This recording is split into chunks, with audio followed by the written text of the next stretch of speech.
This kid was kidnapped when he was little. He was locked in a warehouse for over a decade. But it was tough luck for the kidnapper, because the kid was a genius, with two completely opposite personalities. The first personality had clairvoyant eyes, with the ability to analyze everything.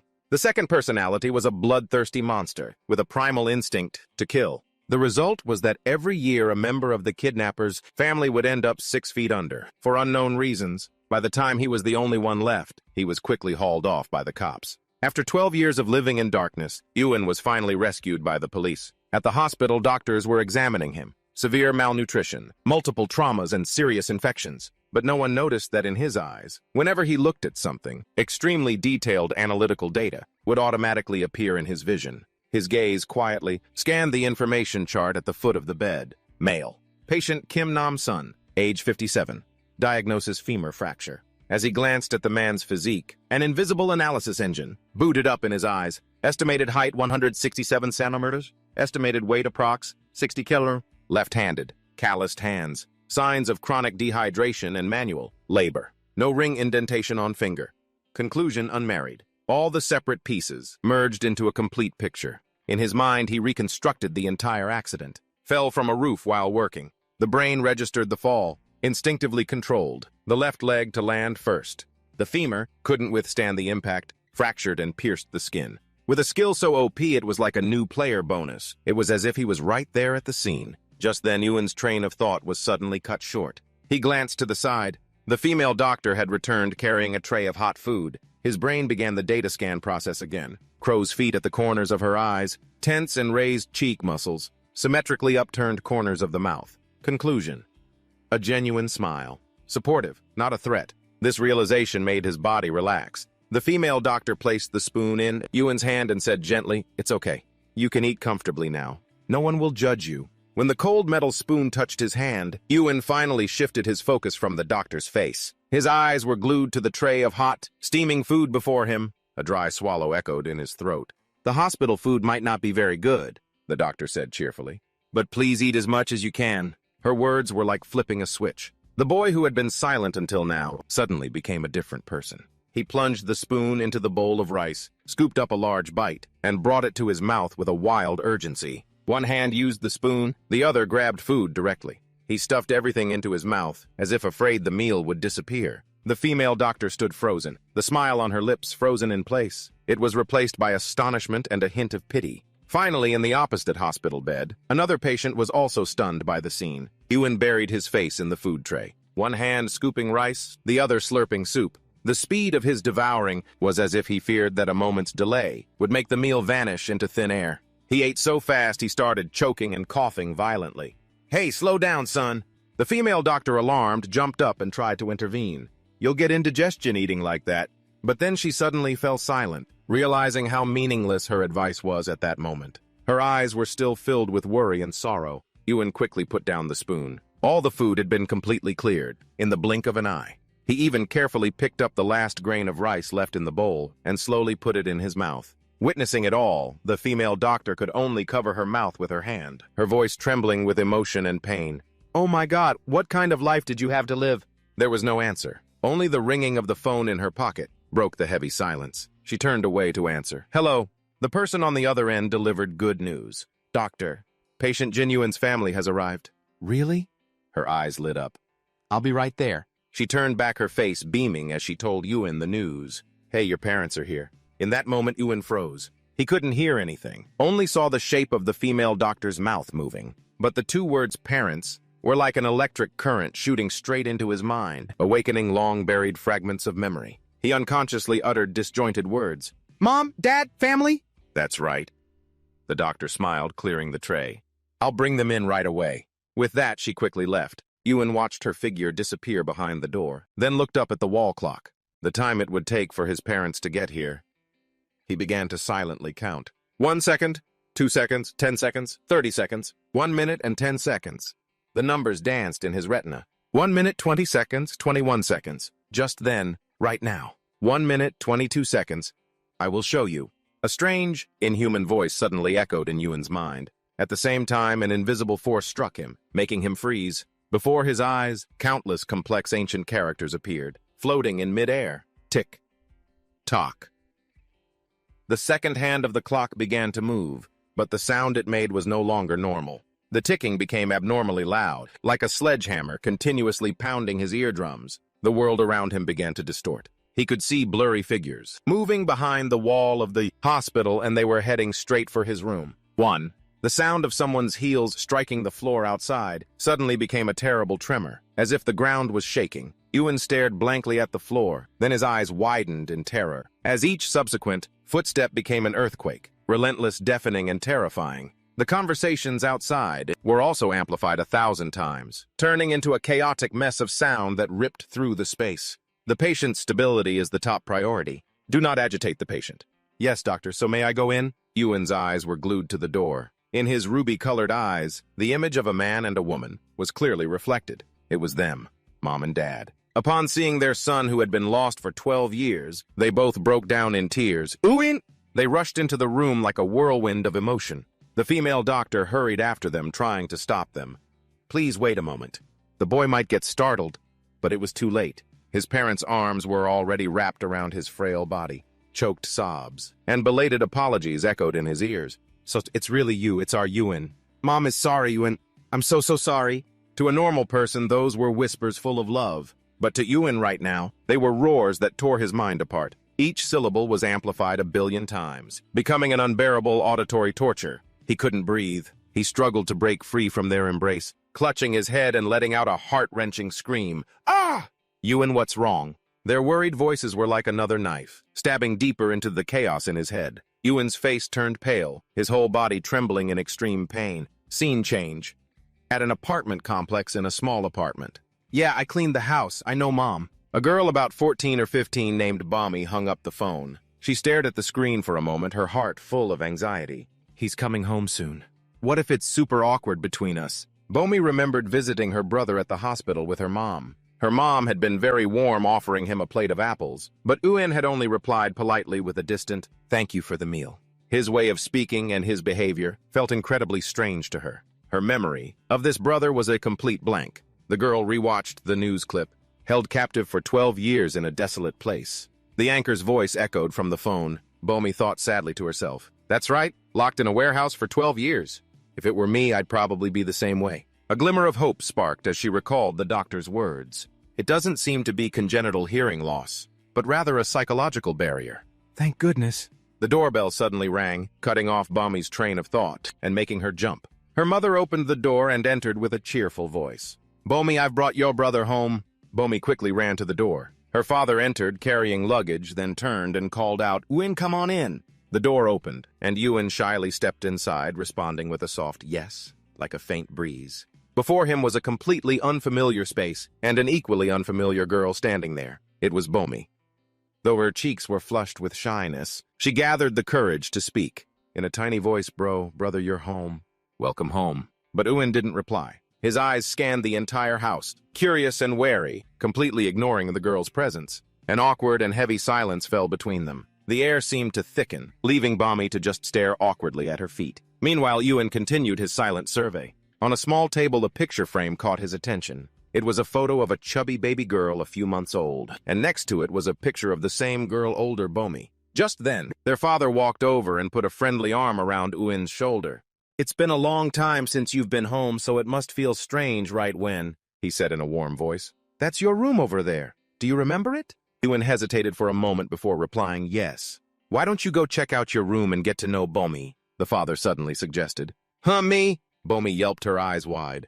The mother also gently approached and placed a hand on her daughter's shoulder, smiling encouragingly. That's right. Take your brother to see his room. You two should get to know each other. No way, Mom! Bommy quickly refused. I'll help you prepare dinner. Helping your brother get comfortable is helping me, the mother coaxed as she gently pushed her daughter along. Come on now, my Bommy. Despite the girl's worried cries, Mom, wait. They were both herded into the same room. The door closed, leaving the two kids in a silent space, so quiet you could hear a pin drop. The awkward atmosphere was like a thin layer of ice covering them. Bommy stole a glance at Ewan, thinking to herself, oh man, this is even more awkward than I imagined. Meanwhile, Ewan paid no attention to her awkwardness. He was busy scanning the room. His brain began to scan and label everything systematically. Bed, window, desk, computer, swivel chair. Finally, a thought formed in his mind. This is my room. After a fierce internal struggle, Bomi took a deep breath and whispered, brother? Instantly, Ewan turned his clear eyes looking straight at her, waiting. His handsome face and direct gaze made Bomi's heart skip a beat. She almost blurted out in her head, OMG, how is he even more handsome than at the hospital? As if grabbing a lifeline, Bomi's eyes landed on the phone on the desk. Let me teach you how to use a phone, she offered eagerly. They both sat on the edge of the bed.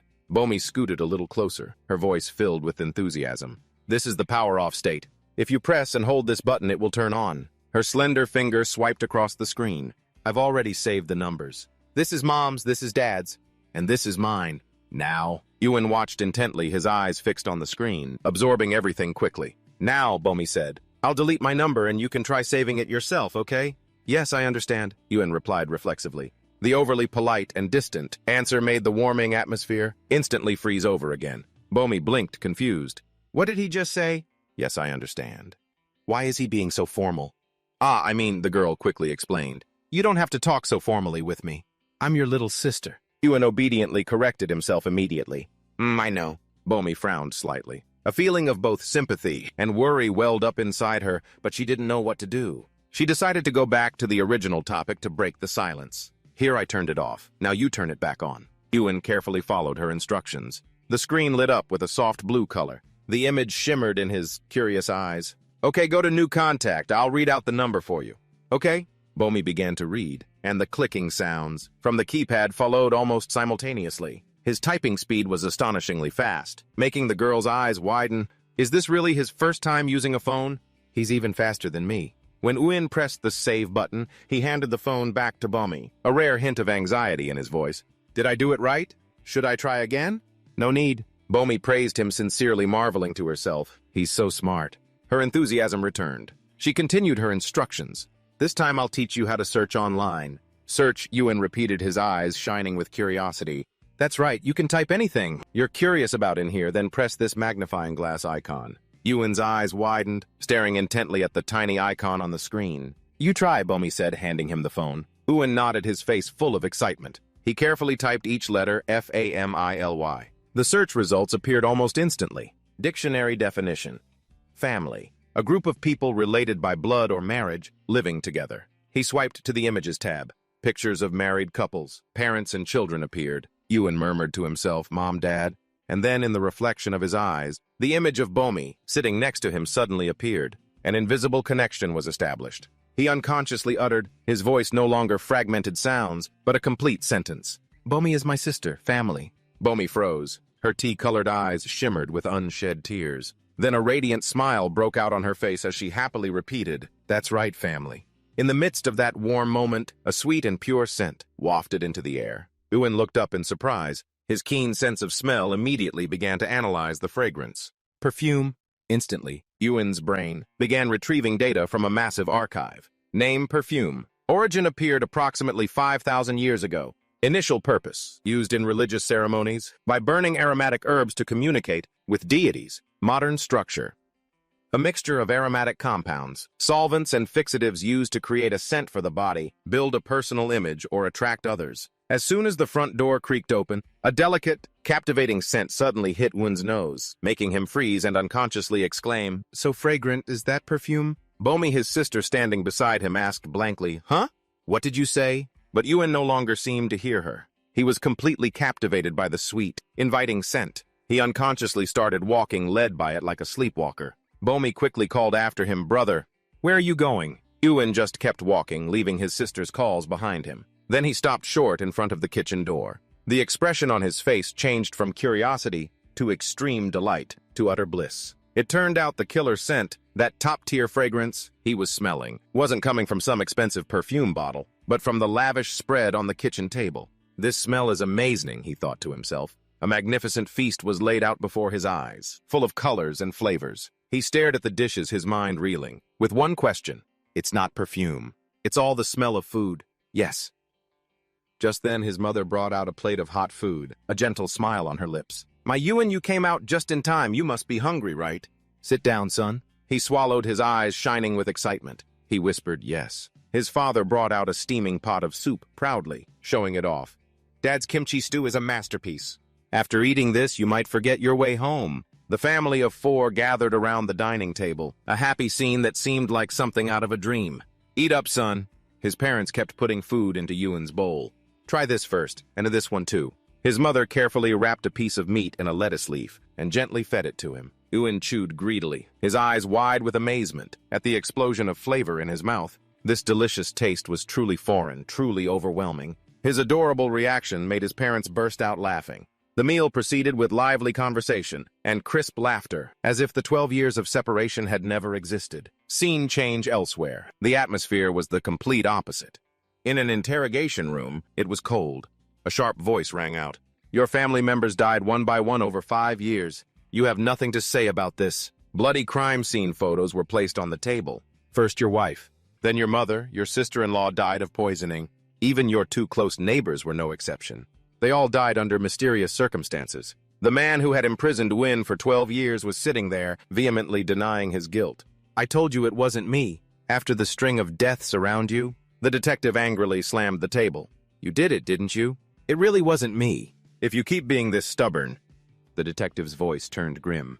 The man suddenly looked up, his eyes wild. Detective, maybe that bastard killed them. That bastard. The question was like a spark to a powder keg. The man shot up, slamming both hands on the table. His eyes bulged as he screamed frantically. The bastard I fed, that I raised? He's the one who killed them all. You bastard! The detective stood up in fury. What right do you have to shout in here? Police officers rushed in. Hey, sit down! But the man had lost control, continuing to scream and curse Ewan. You people have no idea what kind of monster that bastard is. An image flashed through his mind, Ewan's lonely back, sitting in the gloomy darkness of the warehouse. He was flipping through a book, the pages detailing human anatomy. The boy's silhouette seemed to merge with the endless night, cold and terrifying. The man's outraged screams echoed throughout the interrogation room. That bastard did it all. Night fell. In his cozy bedroom, Ewan was staring intently at his phone. He remembered his sister's words, brother. This is what everyone watches these days. He tapped the YouTube icon. Instantly, a vibrant, colorful world appeared, making his eyes widen in surprise. He selected a random video. Hello, my lovely family, I'm BJ LOL. A cheerful young man said in the video. Ewan looked at the screen, hesitantly repeating, hello, everyone. He replayed that part of the video several times, closed his eyes, and tried to mimic the intonation. Hello, everyone.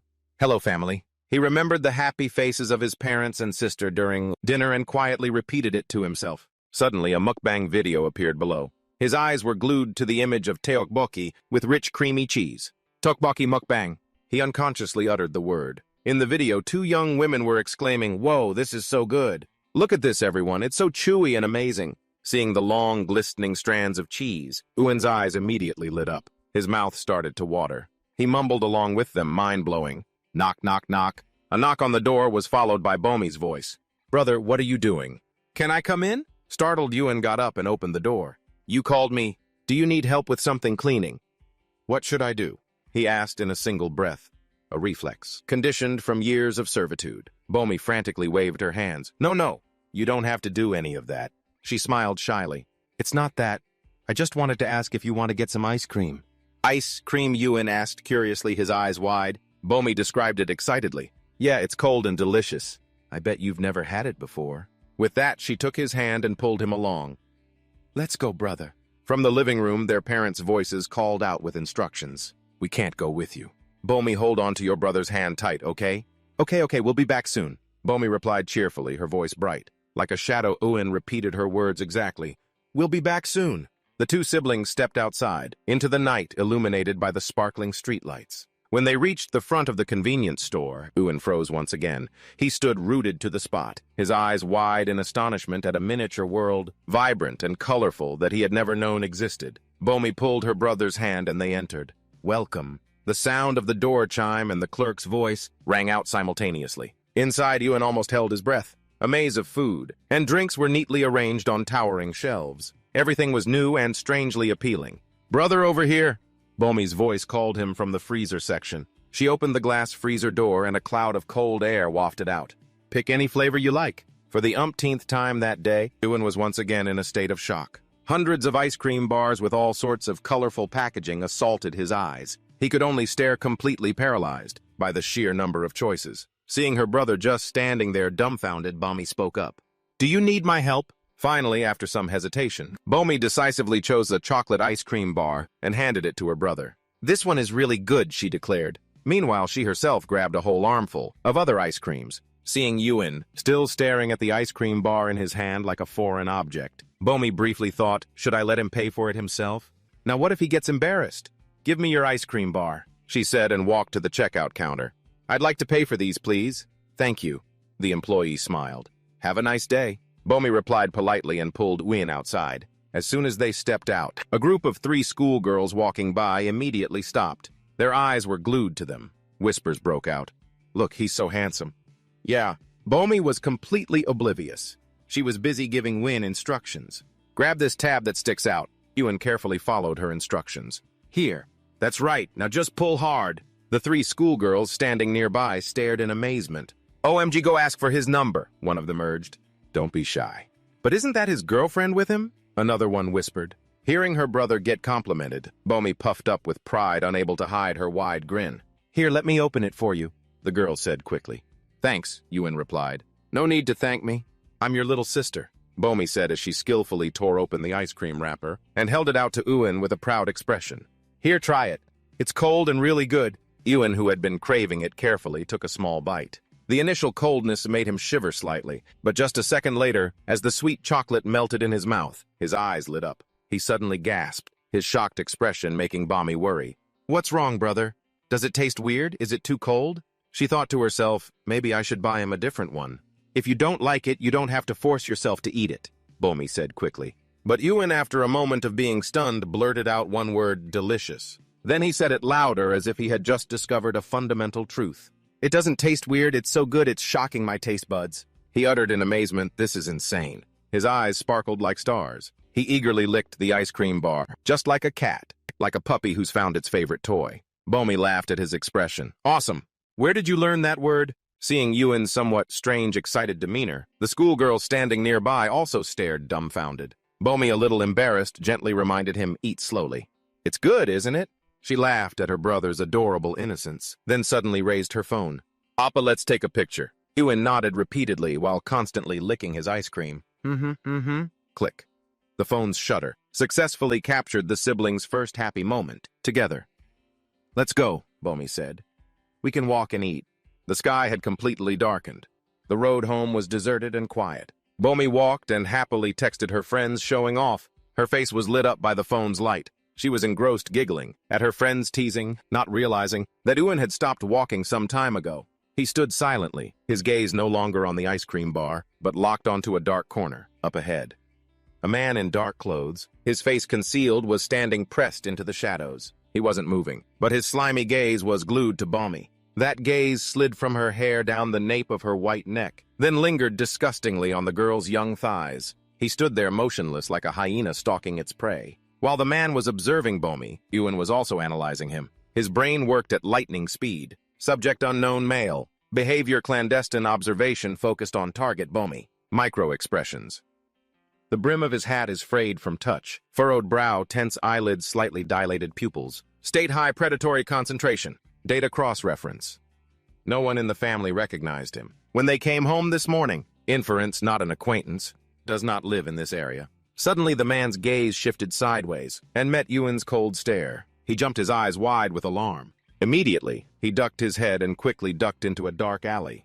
But for Ewan, that one turn of the back revealed everything. His sharp eyes had recorded every detail, like a scanner. A large sweat stain under the armpit of his jacket. 4 deep creases behind the knees of his pants, a sign of squatting or cycling for a long period. The heel of his right shoe had a grease stain characteristic of a bicycle pedal. Everything was as clear as if it were written before his eyes. The danger had just passed, but the radar of caution inside Ewan had been turned up to the highest level. Ewan's eyes scanned the seemingly meaningless traces on the ground. He analyzed carefully. This tire track isn't from a bicycle. It's wider. It must be from a scooter. The mud on the sole of his shoe? Nowhere around here has this type of soil. He looked up towards the distant mountain. A cold conclusion formed in his mind. He came from that direction. From just a few small clues, the brain of Ewan had automatically assembled a complete criminal profile. Age approaching 50. Occupation delivery driver, uses an old scooter. Relationship. Not a family acquaintance. Does not live in the vicinity. Modus operandi planned but not perfect. He has a scooter, but chose to walk across the secluded mountain, a blind spot for security cameras. Characteristic left-handed. After the analysis was complete, Ewan's face darkened. He called out in a low voice, "Bomi." "Yes." The girl was still blissfully unaware, asking blankly, "Why are you just standing here?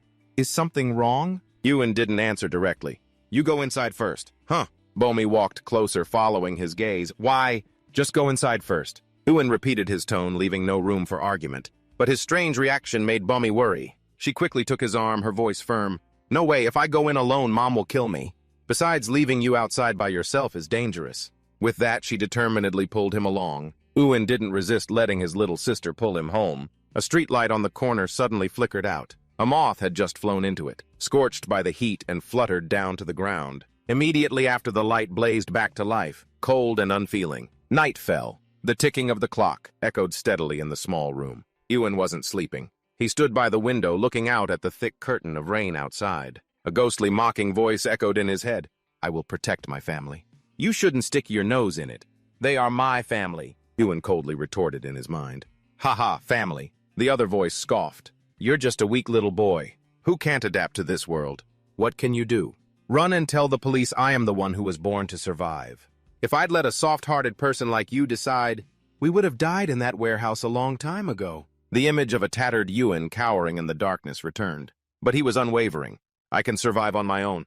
You shouldn't exist." "Shouldn't exist?" The other voice hissed, turning into an angry growl. "Who the hell do you think you are? What makes you better than me, huh, Shin Ewan?" On the window pane, Ewan's reflection appeared, but with a maniacal smile and eyes blazing with ferocity. That was his second personality. Ewan calmly faced his own reflection. "This is my body.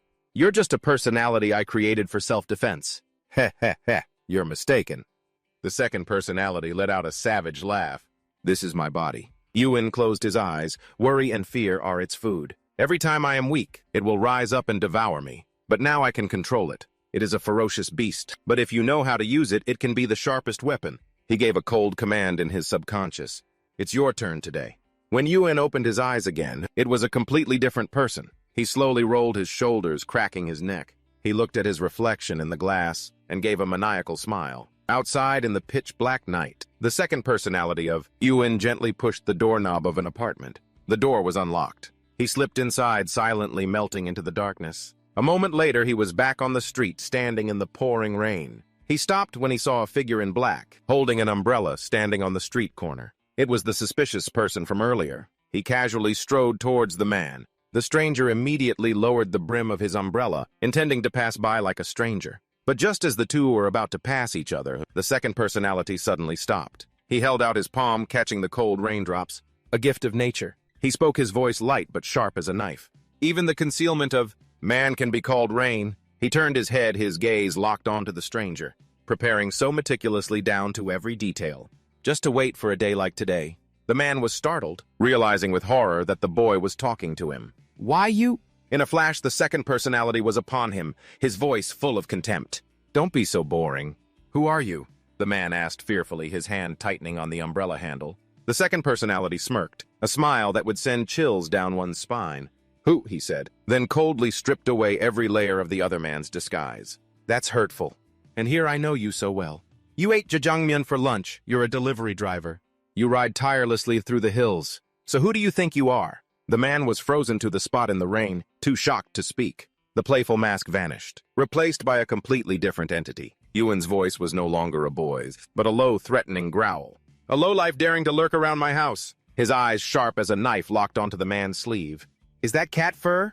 Did you kill them for practice?" Each word was like a poisoned needle, stabbing into the man's mind. Terrified, he stammered out a nonsensical question. "Well, what the hell are you—" In the heavy rain, Ewan calmly reached up and slicked back his drenched hair. He looked up, a demonic smile playing on his lips. "Me." In the blink of an eye, he lunged forward, a powerful elbow strike to the gut. That made the man double over, all the air forced from his lungs. He collapsed into a puddle, the umbrella flying away. The cold streetlight illuminated, his face contorted in pain and fear. Standing tall above him, Ewan slowly continued, his voice echoing in the rain.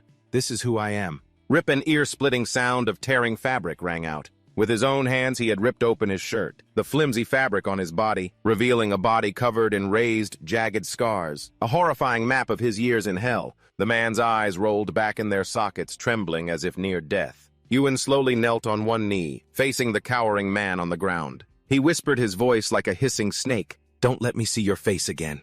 If there's a next time this entire masterpiece," he ran a hand over his own scars, "I will personally recreate it on your body." The man, having lost all reason from fear, scrambled backward in the mud. Ewan stood up straight, looking down on the miserable creature with contempt. "If you understand, then stop crawling around like a worm." His voice hardened. "Get lost." As if granted a pardon, the man hastily scrambled to his feet and ran for his life, disappearing into the night. Only Ewan was left standing alone in the downpour. His torn shirt fluttered. He walked to a lamppost and tilted his face to the sky, closing his eyes and letting the raindrops wash over his face. A satisfied, eerie smile appeared. "The rain," he mumbled. "It sounds wonderful." The next morning, that terrifying entity had vanished, leaving behind a naive and curious Ewan. On his first day back, the whole family went to a fancy restaurant and enjoyed a lavish barbecue feast. On the second day, his mother took his arm for a walk, happily pointing out a street food stall. "The hot dogs here have been famous for 15 years, son." On the third day, the siblings went to the movies together. Ewan was completely won over by the popcorn. He praised it while stuffing his face. The combination of popcorn and caramel is truly perfect. On the fourth day in his own room, Ewan sat down at his desk. He opened a college entrance exam question book. Complex text flew past his retina, like a stream of data. Immediately after, he picked up his pen and without hesitation circled the answers. The pen in his hand moved continuously, decisive and astonishingly fast. Bomi sat on the bed, chin in hand, staring at her brother in stunned silence. In the blink of an eye, he had finished an entire page of problems.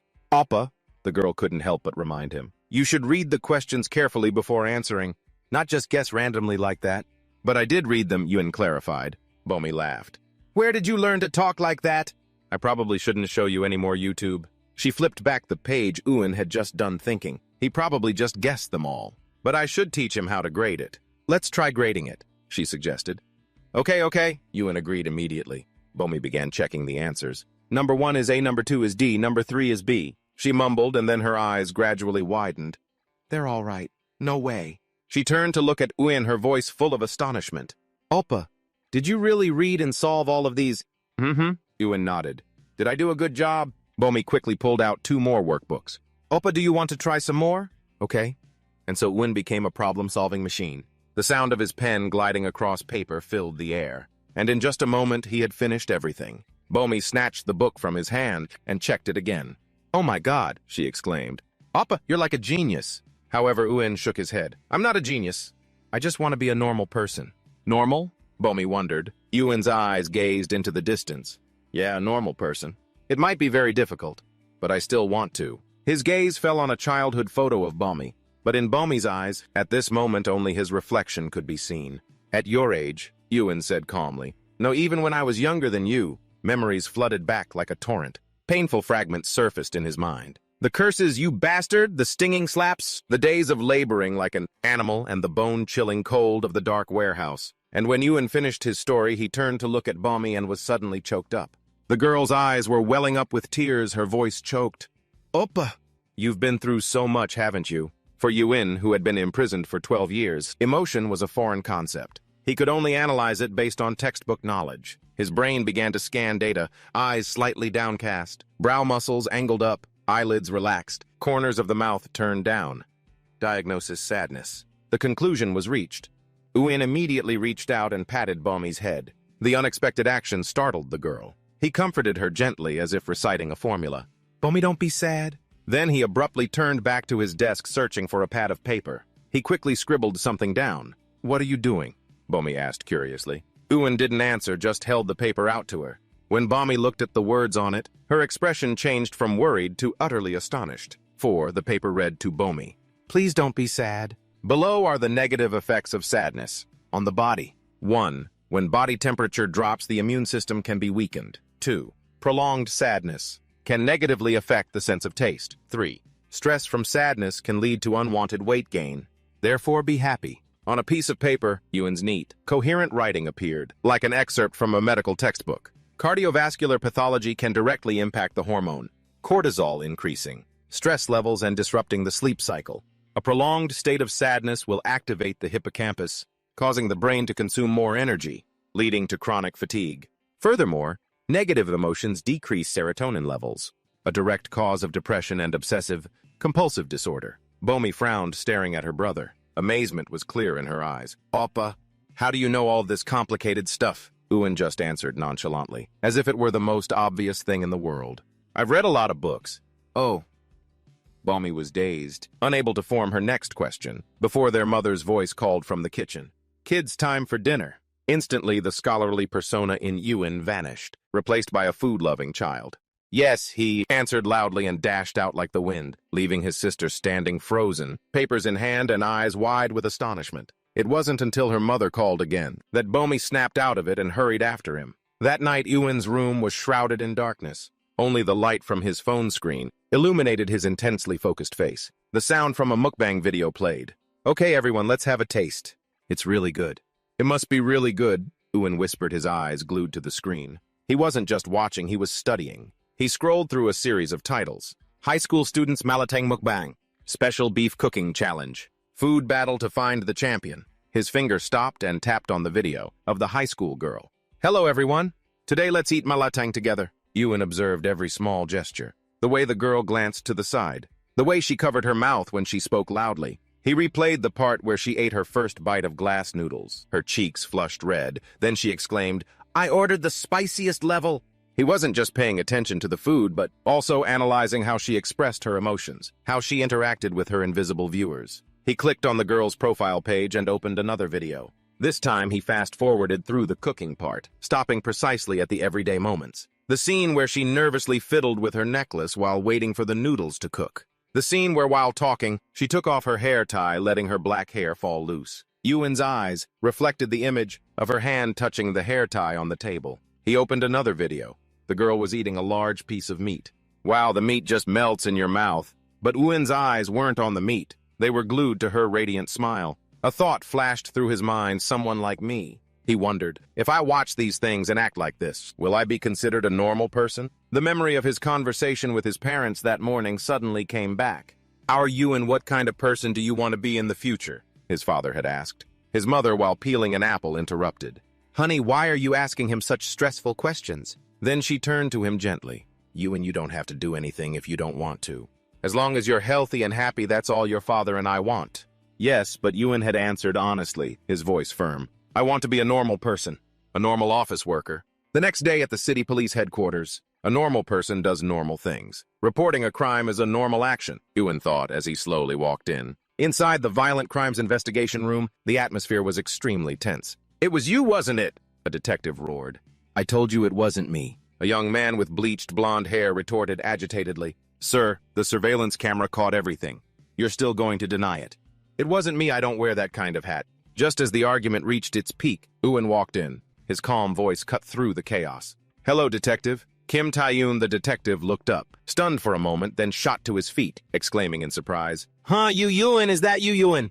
He walked over, looking him up and down, unable to hide his joyful smile. "Damn, you got so handsome. I can hardly recognize you now. How have you been?"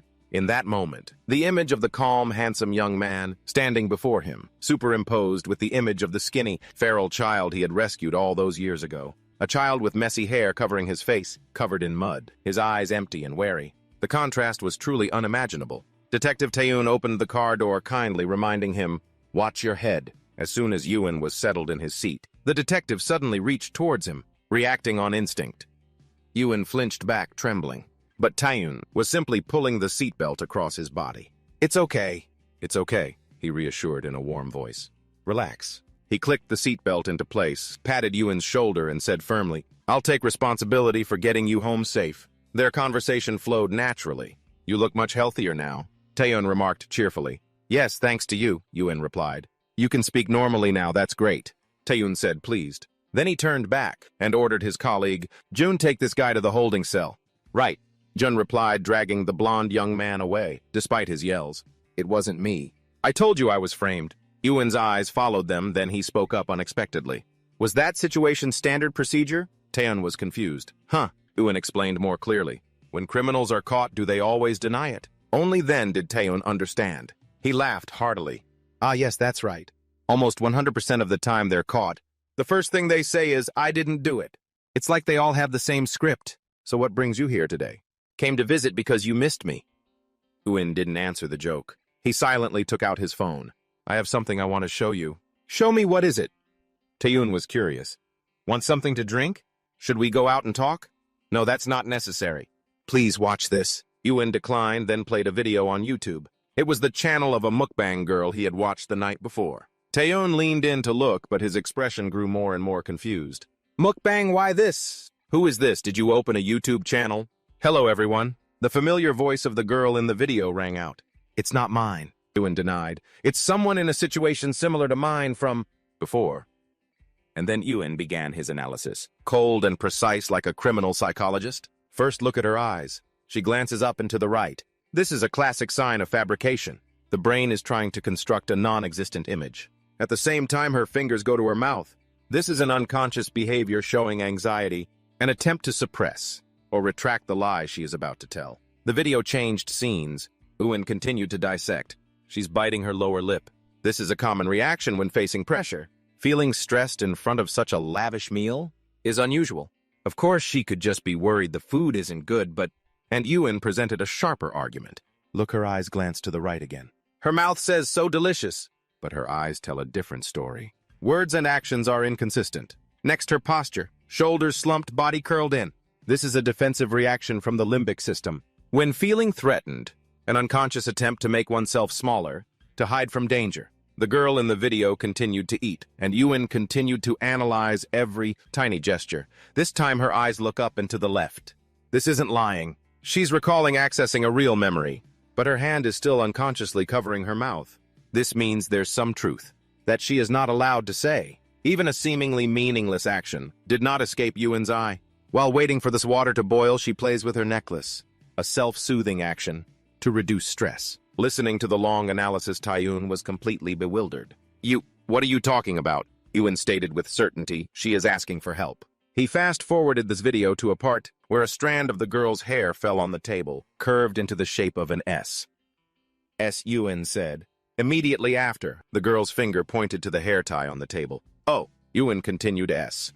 And finally a noodle fell down, curving into another S. He delivered his final conclusion. These micro-expressions, these unconscious actions, and these seemingly random signals, if you put them together, we have a message that is too perfect to be a coincidence. She is being held captive just like I was. Taeyun hesitated. But to say she's being held captive is a bit... Look, Uin added. The signal is being sent more and more clearly. First a strand of hair, very hard to notice. Next the hair tie, and finally the noodle. The victim is slowly gaining courage. Uin, what on earth are you talking about? Taeyun was stunned. Ignoring his reaction, Uin continued to make his deductions, as if he had seen it with his own eyes. The victim is in her 20s, probably has no family, or grew up in difficult circumstances. There isn't just one perpetrator, but a group. Ages from teens to early 20s. The ringleader. I'd guess around 20 and a high school dropout. I really don't understand. This person is being held captive. Do you know her? No, I don't know her, Uin answered frankly. But I was held captive for a long time. I understand the behavior of those in the same situation. He suddenly asked an unrelated question. Detective, do you believe that if coincidences repeat enough, they become the truth? Taeyun listened intently, not understanding what Uin was getting at. Seeing he didn't answer, Uin continued. The suit you're wearing, your mother bought it for you, didn't she? However, Taeyun was still bewildered. The clothes I'm wearing, Uin continued. My mother bought mine too. What? Taeyun blurted out, his face full of shock. How did you know? Suddenly, Uin turned his head toward the holding cell. His voice was monotone but carried weight. There was just one coincidence. The suspect likely plays the violin as a hobby. Not professionally, but he's quite serious about it. Yes, Detective Kim Taeyun said, placing a hand on his forehead and muttering. That bastard plays an instrument. Ah, yes, Uin confirmed. And if I'm right, that will be the second coincidence. Taeyun laughed, trying to brush off his surprise with a joke. Haha, hey Uin. Are you trying to be a criminal profiler or something? No. Uin shook his head, his face completely serious. No. I want to be a normal office worker. I came here to report a case, and I'm trying to convince you by proving my abilities, Detective. Then he made a surprising offer. Could you go in and ask the suspect about his hobbies? If I'm wrong, you can charge me with obstruction of justice. That firm statement made Tae-yoon, who was about to wave it off, flinch. Obstruction of justice. What are you talking about? No need for that. We know each other. Let me ask for you. He clapped Eun's shoulder. Wait here a minute. Eun stood still, his deep eyes following the detective's back. As the cell door opened, Tae-yoon muttered to himself as he walked. What the hell am I doing? Just for a kid. But he said he understands because he was also confined. He casually popped his collar, then suddenly froze. Eun's earlier words echoed in his head. Your mother bought it for you, didn't she? How could he know that? Tae-yoon stopped in front of the cell. Hey, you. What now? The surly blonde young man replied. Do you play the violin? Tae-yoon asked directly. The young man looked confused. Yes, it's my hobby. A jolt went down Tae-yoon's spine. His whole body froze in shock. The young man panicked. You guys investigated that far. You haven't searched my house yet, right? Detective, I swear I'm innocent. Despite his pleas, only one question lingered in Tae-yoon's mind. This kid, Jin Eun, what kind of ability does he have? A few minutes before Eun entered, the interrogation was in progress. Every word, every gesture of the blonde man was absorbed by his analytical brain. Who saw me? I wasn't even there. Instantly, Eun's eyes locked onto the target. A series of keywords automatically danced in his head, assembling into a logical diagram. Head oversized helmet hiding hair mask shaving oil residue. Neck oversized turtleneck hiding calluses. Hand string marks. Possibilities: fisherman, electrician, jeweler, guitarist, violinist, tailor. Combining data, eliminating conflicting possibilities. His brain reached a final conclusion with almost perfect accuracy. Suspect plays the violin as a hobby. When Tae-yoon turned away from the holding area, he was surprised to find Eun gone. Where did that kid go? I don't know, a colleague replied. Tae-yoon then spotted a yellow sticky note on his desk. He picked it up. It was Eun's handwriting. 2 coincidences. Shall we try for a third? A high school girl who does mukbangs is desperate. My phone number. A high school girl who does mukbangs? Tae-yoon muttered, stunned. Then he turned and shouted, John, find me YouTube channels of high school girls doing mukbangs now.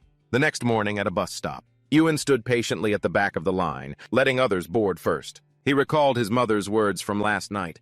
This is my second time riding the bus. When it was his turn, he calmly scanned his card. I'm a student. The machine's voice beeped. He went to the back of the bus and sat by the window. Memories of a warm dinner with his dad and uncle came back to him. And you want to be an office worker? His uncle had asked cheerfully. Yes, he'd replied while chewing. A normal office worker. Like at your company, uncle. His dad had laughed loudly. But that's not a normal company, son. His uncle had laughed along. I hear you're a brilliant student, Eun. You solve problems in a flash. To me, a company like that is normal. Can I come visit? Eun had suddenly suggested. Of course. His uncle had agreed immediately. My nephew can come anytime. Back to the present. The day I promised my uncle is today. Eun thought to himself. He glanced at the electronic display. 4 more stops, about 32 minutes total. A while later, he was standing in front of a skyscraper. Uncle, I'm here. His uncle's voice came through the phone. You're here. I'm coming right down. Eun looked up at the building, marveling. So this is Seonghwa General Trading Company. It's so tall. He watched the office workers in their smart suits, chatting animatedly as they hurried by. His eyes shone with intense longing, a dream that seemed so simple, but was more distant for him than for anyone else. To live a normal life. A cheerful, booming voice broke the silence. Our Eun is here. His uncle emerged, a bright smile on his face. You found your way, huh? Why are you waiting out here? You should have gone right into the lobby. Recognizing his uncle, Eun bowed slightly. His voice was steady and formal. Hello, uncle. Thank you for making time for me. Oh, come on. We're family. His uncle waved a hand dismissively and put a friendly arm around Eun's shoulder. What's the big deal about showing my nephew around? Let's go inside.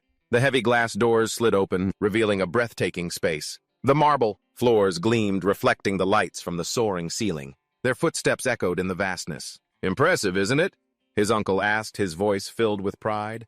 Eun could only nod, his eyes ceaselessly scanning every detail. Yes, very impressive. There's a big cafeteria in the basement. We'll go down there later. This building is the headquarters of Seonghwa Trading Group, his uncle said in one proud breath. We also have other branches all over the country. That's the gist of it. But Eun replied immediately, his voice as flat as if reading a report. Gwangju Biotech Dong Busan Mipo. His uncle stopped short, his proud expression turning to astonishment. Wow. Did you research this before coming? Yes. Eun nodded.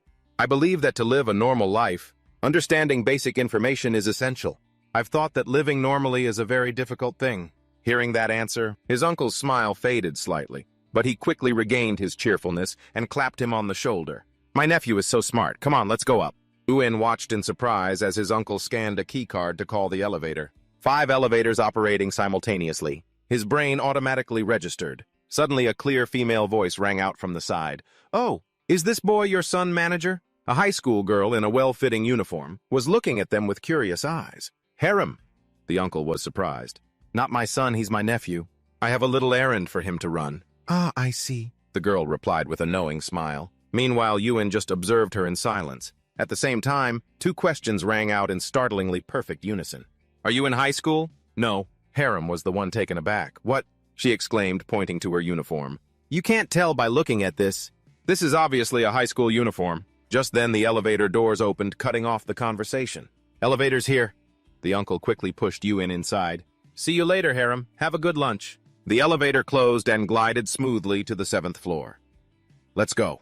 Before Yuan's eyes was a vast workspace, bustling and full of energy. Oh, so this is an office. It's nothing that special, the uncle laughed. A chaotic symphony of work unfolded before him. The clacking of keyboards, the ringing of phones, and a jumble of multilingual sounds clashed together. Yes, you have to cancel the order before we ship it. Yes, of course, I am very sorry. Uin stood there silently absorbing the storm of information until his uncle called him over. Uin, come here. He had him sit in his chair. How is it? Feel like a real office worker yet? Not yet, Uin answered honestly. I will work hard until I become one. Just then an employee rushed over and whispered in the uncle's ear. The man's expression changed. What I told you to prepare for the meeting. Get everyone to the conference room now. He turned to Yuin, his face full of apology. Sorry, Yuin. I was going to have lunch with you, but something urgent came up. Can you find your way down on your own? It's okay. I've already seen a lot.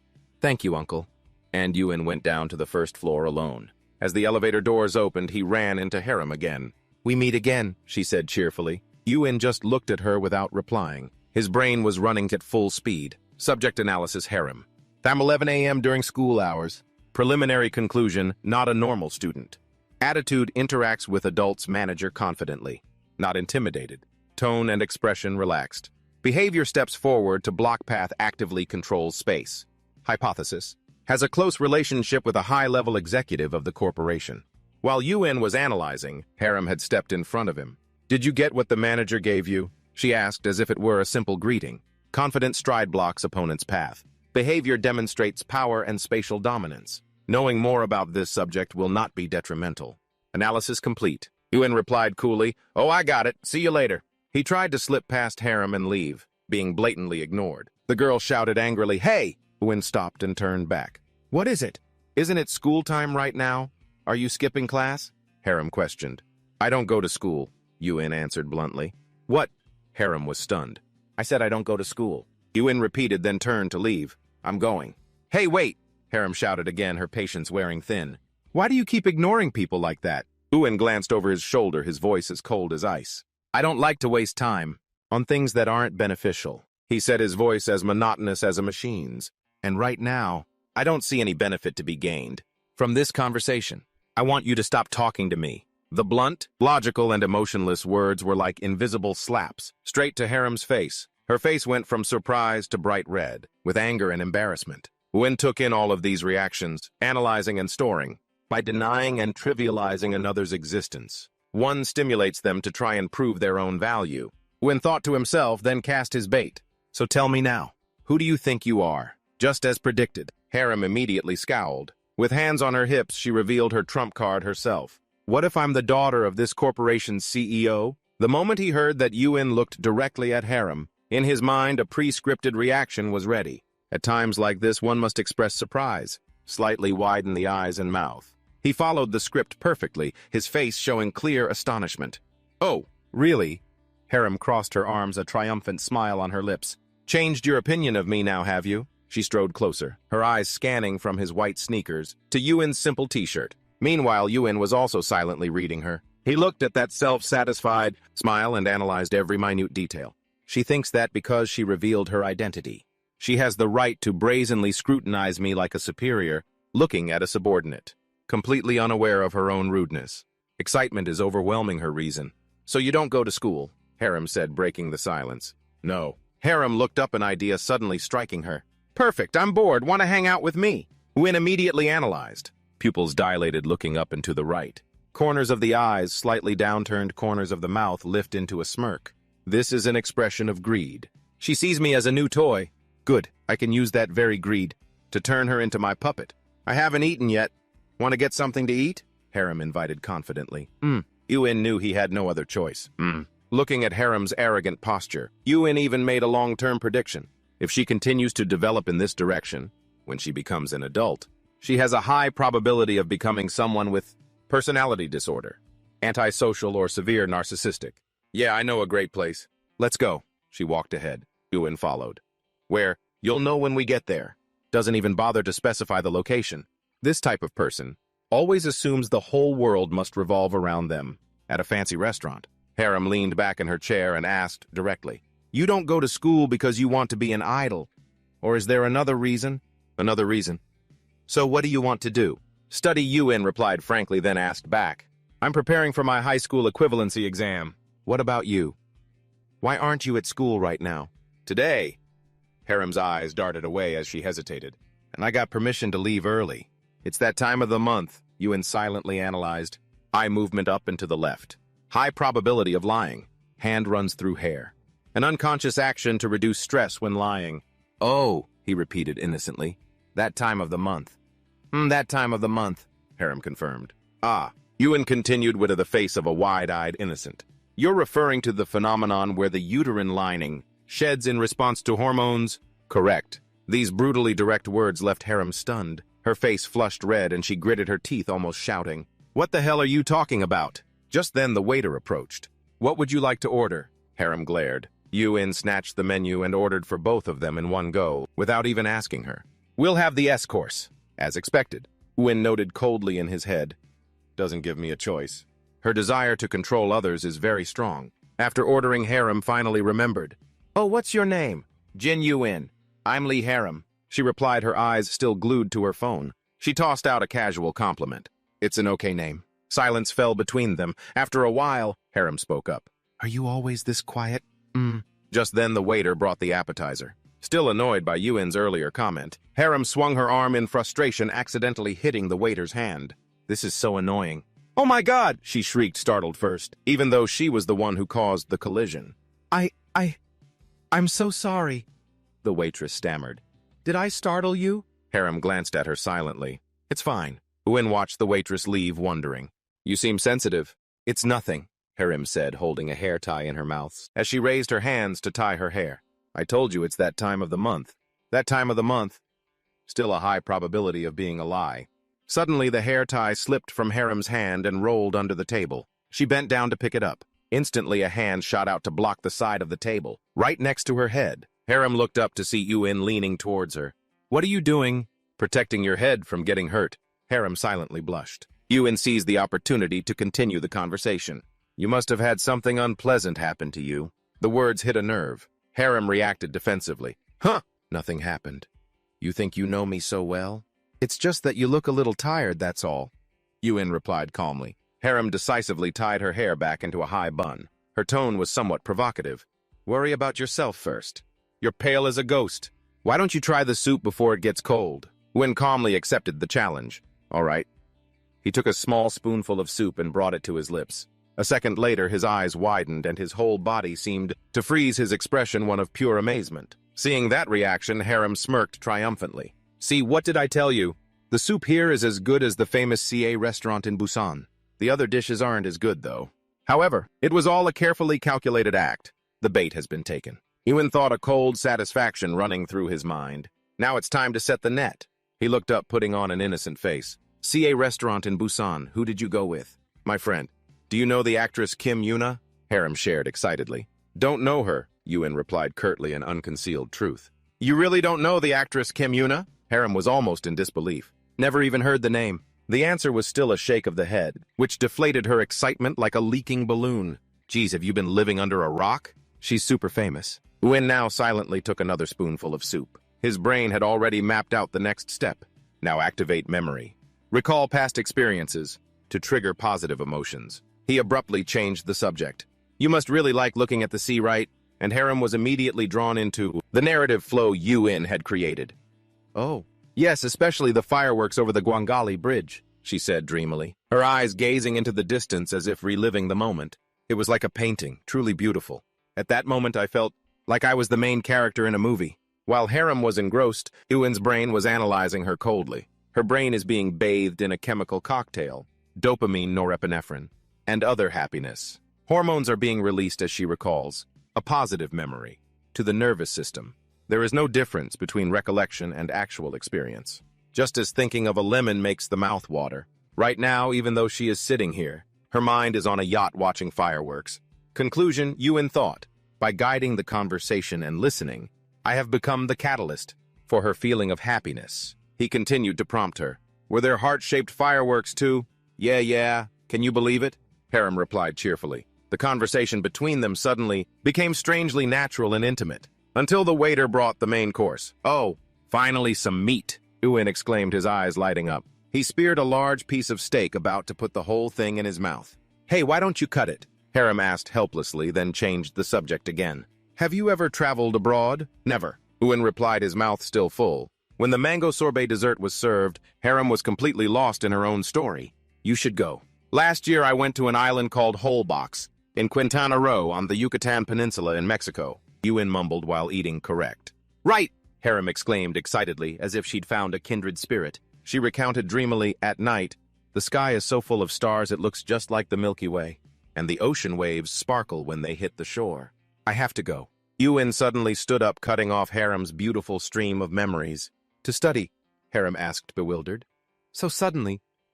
Then she smirked, her voice a little sarcastic. Don't tell me. You have a part-time job at a car wash or something. But Ewan wasn't provoked. He just calmly corrected her and started to walk away.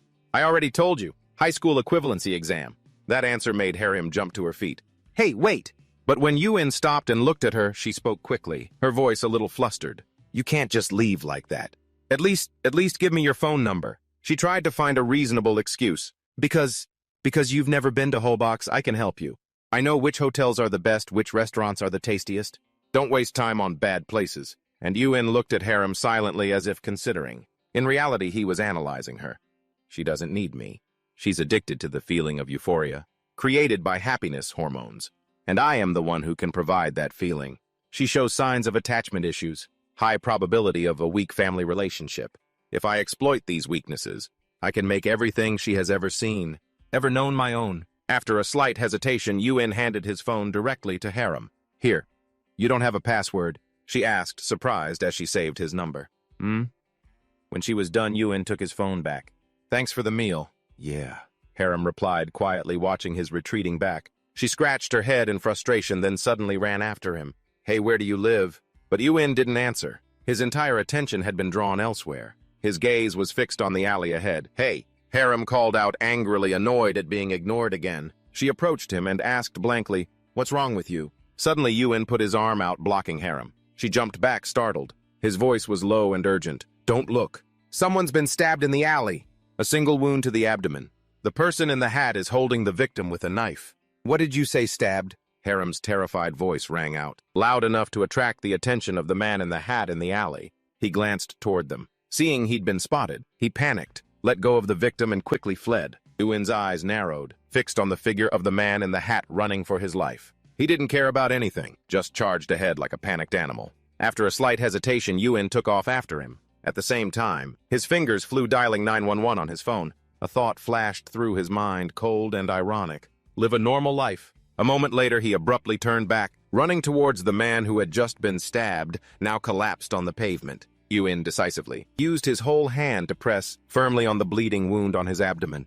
Victim, hold on just a little longer, he reassured while holding the wound, as the man was fading. At the same time, he reported the situation to the paramedics over the phone, with a startling calmness. There's been a stabbing. Need police assistance. Location is in front of Restaurant O, and more. He moved one hand to the victim's radial artery. Heart rate increasing. Cerebellar reflex to compensate for blood loss. Severe internal bleeding. He wedged the phone between his shoulder and ear, both hands busy, and immediately asked, Sir, what is your blood type? B positive, the man stammered. The information was immediately relayed. Abdominal stab wound. Severe internal hemorrhaging. Needs an emergency blood transfusion en route. Blood type B. Sorry, could you repeat that? The paramedic on the other end of the line sounded a bit confused. Ewan choked up for a second, then emphasized every word, his voice sharp. He's been stabbed, lost a lot of blood. Needs an immediate transfusion, blood type B. His hand was stained red with blood, but he didn't flinch, just repeating the request. Please prepare the blood and dispatch an ambulance immediately. Only then did Ewan look up and see Harem. She was standing, he thought helplessly, living a normal life. Her face was pale. He just glanced at her and concluded wearily, "It's just too hard." The ambulance and police arrived quickly, securing the scene. Ewan calmly wiped the blood from his hand. "Student, a police officer ran over. I need to ask you a few questions. The person you saw." Before he could finish the sentence, Ewan was already able to answer, flawlessly like a pre-programmed tape recorder. Yes, the suspect had short hair, a gray baseball cap, wore a black crew-neck t-shirt, blue jeans, weighed about 80 kilo, was around 180 centimeters tall, and wore sneakers. He spoke so fluently that the officer had to rush, holding up a hand. "Hold on. Wait a minute, student. Can you start over from the beginning? You saw all that." As the officer took out his phone to record, Ewan repeated the information again without a single error. At the same time, from across the street, Harem was still standing silently watching him. "Okay, thank you. Can I get your phone number?" "Yes."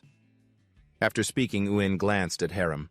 This is probably the first time she's witnessed a scene like this. He remembered her terrified face when the knife was pulled out. He calmly analyzed as he crossed the street. This shocking situation is the perfect environment to influence her psychology. Right now, Harem is like a child learning to stand for the first time. When in shock, people tend to freeze, not knowing what to do, like a child who suddenly collapses. And at that moment, they need support. A word of comfort like a parent soothing their child. And Ewan stopped in front of Harem. A perfect plan had been laid out. "I'll become her parent right now. No one can replace me." He spoke, his voice deep, stable, and trustworthy. "You were really surprised, weren't you? It's okay now. And also," he thought to himself, "this will make it impossible for her to forget. She will always think of me." Harem replied, bewildered. Ewan gently patted her shoulder. "Luckily, the victim doesn't seem to be too badly injured. You don't need to worry." He used the exact tone of a gentle mother, reassuring her child. "The culprit didn't see our faces, and he'll definitely be caught soon. There are a lot of security cameras around here," and Harem just absently said, "Yeah." That night in her luxurious mansion, Harem stood under the shower, letting the warm water run down her body. She slicked her hair back and closed her eyes. The image of Ewan bravely rushing forward, calmly giving first aid to the victim, and his gentle, comforting voice kept replaying in her mind. "Don't look, don't worry." Unconsciously, a smile, a rare one on the always haughty young lady's face, appeared. Stepping out of the bathroom, she sat down at her vanity. Her gaze fell upon her phone. "Come to think of it," she mumbled, "I didn't even get his number." In a pitch-dark room, only the faint light from a phone screen illuminated Ewan's face. He was lying on his bed, secretly exploring the world of YouTube. "Let's add a little MSG here." The sound from the video made his eyes widen. Is MSG really that magical of a seasoning? Excited exclamations from the host rang out continuously. "This is crazy good, everyone. For real. Top tier." Ewan muttered the strange slang, trying to mimic their intonation. "Freaking good. Freaking interesting." He was engrossed in a video comparing Hanwoo beef from 6 different regions, a detailed analysis down to the side dishes. "Oh my God, it's melting in my mouth." The voice in the video was full of amazement, and Ewan also let out an involuntary, "Oh!" He mumbled to himself, eyes glued to the screen. "I'm definitely going to try this someday." Just then, a message notification popped up. It was from Harem. "Did you get home safe?" Ewan tapped to read the full message. "Did you get home safe? Are you okay?" He typed a reply, "I'm totally fine for real." Harem quickly replied, "What do you mean for real?" Ewan just replied curtly, "I'm going to bed. Good night." Then he immediately returned to the world of food on YouTube. Harem's message came again. "It's only 10 o'clock and you're already sleeping." In the end, Ewan just glanced at it. His eyes were already drawn to another video with the title, "Waiting at least an hour to eat the best dumplings in Seoul." He ignored Harem and clicked on the new video. The next morning, during a cozy family meal, Ewan politely said, "Let's eat." The food was so delicious that he instinctively gave 2 thumbs up head, nodding repeatedly. His mother laughed and teased, "My son's giving it 2 thumbs up." "Yeah." After breakfast, his dad and Bommy got ready to go out. Before leaving, Bommy didn't forget to say, "When I get home from school, I'll come play in your room, okay?" "Okay." In the quiet room, Ewan once again plunged into battle with his studies. His work pace was dizzyingly fast. The pen glided across the paper with a swish. Before long, an entire test booklet was finished. He looked at the phone sitting neatly on his desk. He told himself always keep the phone nearby. This is a rule of a normal life. Another message notification from Harem popped up. Ewan ignored it. Ignoring messages is also part of a normal life, he mumbled, continuing his work. His eyes accidentally glanced out the window, catching sight of a small sparrow perched on a power line. Fearless, Ewan smiled. A peaceful, normal life, he silently resolved. Because living normally isn't easy, I have to try even harder. An unknown number called. Hello, Ewan answered the phone. Hello, this is Kim Minjin, team leader at Capital 20. I'm calling to consult about preferential loans. Just hearing that Ewan's internal alarm was triggered. He shot up. A phone scam. A video he'd watched 3 days ago flashed in his mind, encountering a scam call. Just do this. Ewan immediately put his hands on his hips and cleared his throat, trying to put on a serious face and deepening his voice into the phone. I need a loan of about 10 billion won. Is that possible? The other end went silent for a second, then panicked. What 10 billion won? Ewan emphasized his point, startling the person so much they hung up abruptly. Yes, Ewan smiled, satisfied. Good thing I learned how to handle these things. The phone rang again. Another unknown number. Hello? Hello, this is Officer Lee Sang-hun from Precinct 20. Another scam, Ewan suspected. Are you Shin Ewan? The one who reported the knife attack in Y Alley. His suspicion vanished. Yes, that's me. You must have been very shocked. Are you okay? The officer asked. I'm fine. Good. We need you to come to the station to give a witness statement. The perpetrator has been arrested. After the call, Ewan put on a jacket and opened the door to leave. But as the door was about to close, he suddenly stopped, leaving it slightly ajar. Then he abruptly pulled the door wide open, looked into the empty house, and said loudly and clearly, I'm leaving, I'll be right back. He was silent for a moment. The image of the day he was kidnapped flooded back, and he added in his mind, I won't be late like last time. I'll come home on time every day. Outside, dark clouds gathered, and tiny raindrops began to fall, growing heavier by the moment. At the police station, Ewan stood with an officer, observing the suspect through a one-way mirror. Like I said, I couldn't see his face clearly because of the hat. Ewan's voice rang out. Just focus on your overall impression, the officer said. What do you think? Does he look like the person from that day? Ewan didn't answer. Instead, he asked, what is he saying? The officer turned on the speaker. The suspect's indignant voice came through. Why would I do that? I already told you it wasn't me. Ewan watched intently. His gaze was as sharp as a razor, scanning every detail of the suspect's face, every minor gesture. Even the act of raising a hand to scratch his nose did not escape his notice. It was as if through the glass, Ewan was standing face to face, looking directly into the suspect's eyes, analyzing every word, every blink. Why would I harm someone I don't even know? He yelled, trying to act wronged. Why? As the suspect brought his hand to his mouth, covering his lips, the blood on my hand. Are you kidding me? I told you I got hurt while cooking. Ewan didn't miss a single detail. His eyes were as cold and sharp as a predator's, locked onto its target. Look at my hands, they're covered in cuts. Is being a bad cook a crime now? The man gritted his teeth and swallowed, trying to appear resentful. The officer quietly turned to look at Ewan, his gaze questioning. What do you think of yes? Ewan was silent for a second, then gave a firm verdict. He's lying. Right, you think it's him? Yes. Inside the interrogation room, the battle of wits continued. I was just taking a walk around the neighborhood. Outside, Ewan was piecing together all the man's nonverbal cues for analysis, constantly touching his nose. When lying, the hormone catecholamine is released, increasing blood pressure around the nose and eyes, causing an itch. Biting his lip, an unconscious action showing the desire to retract. The lie, crossing his legs. When faced with danger, humans have 3 reactions: freeze, flee, or fight. The act of crossing his legs shows he had already chosen to freeze before the real threat appeared, afraid his true nature would be exposed. What's his educational background? Ewan suddenly asked. Huh, what does that have to do with anything? The officer was surprised, but still answered. I heard he has a master's degree. A new line of reasoning immediately formed in Ewan's mind. The higher the level of education, the more one focuses on logic and tangible evidence. If he is the culprit, the thing he fears most is hard evidence or a witness. Have you mentioned a witness yet? Ewan continued. No, not yet. You only saw from a distance, right? Ewan looked at the criminal arguing his head off and stated firmly, I think he'll confess if you say there's a witness. He glanced at the officer finishing his part. I believe this is the culprit. Can I go now? Okay, thank you. Yes, goodbye, sir. After speaking, Ewan rubbed his stomach, thinking I'm starving. The officer returned to the interrogation room. He calmly said, Mr. Kim, why? We have a witness who saw your face clearly at the scene. Immediately, the man's face went pale. Stunned, he shouted, a witness! Right after he buried his face in his hands in despair. The officer only needed to ask one more question. Do you admit it? I was really impulsive at that moment.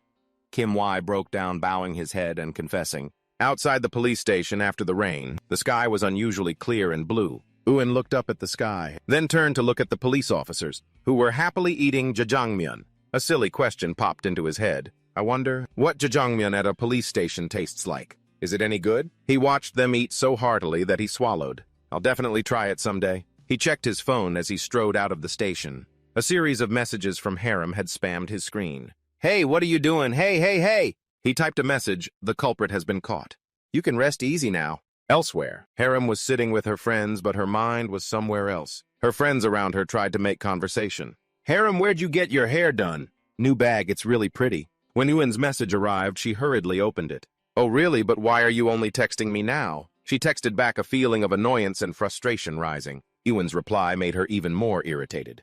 Get home safe. Harem's face went blank. She couldn't believe it. Is he just now answering my question from earlier? How did you know? She typed, then started a new topic. What are you doing? I'm doing a challenge. A challenge. If you come, my success rate will probably increase. At a small ramen shop. You what? Harem stared in astonishment at the giant bowl of ramen in front of Eun. The owner explained the rules. Finish it within 20 minutes. If you fail or throw up, you lose and have to pay a 20,000 won penalty. If you lose, you're paying the penalty yourself, Harem said haughtily, crossing her arms. Eun raised his chopsticks ready for battle. But in reality, his brain was working at full capacity to calculate a strategy. 4. Can't eat based on feeling. Must pay attention to the hormone leptin. When eating, fat cells secrete leptin, sending satiety signals to the brain. I must complete the challenge before that signal is sent. Tell me when you're ready, the owner said, holding a stopwatch. Eun took a deep breath, his expression serious, his hands gripping the chopsticks tightly. He shouted, I'm ready. As soon as the owner's stopwatch started, Eun's chopsticks shot down like 2 arrows, picking up a huge mouthful of golden ramen.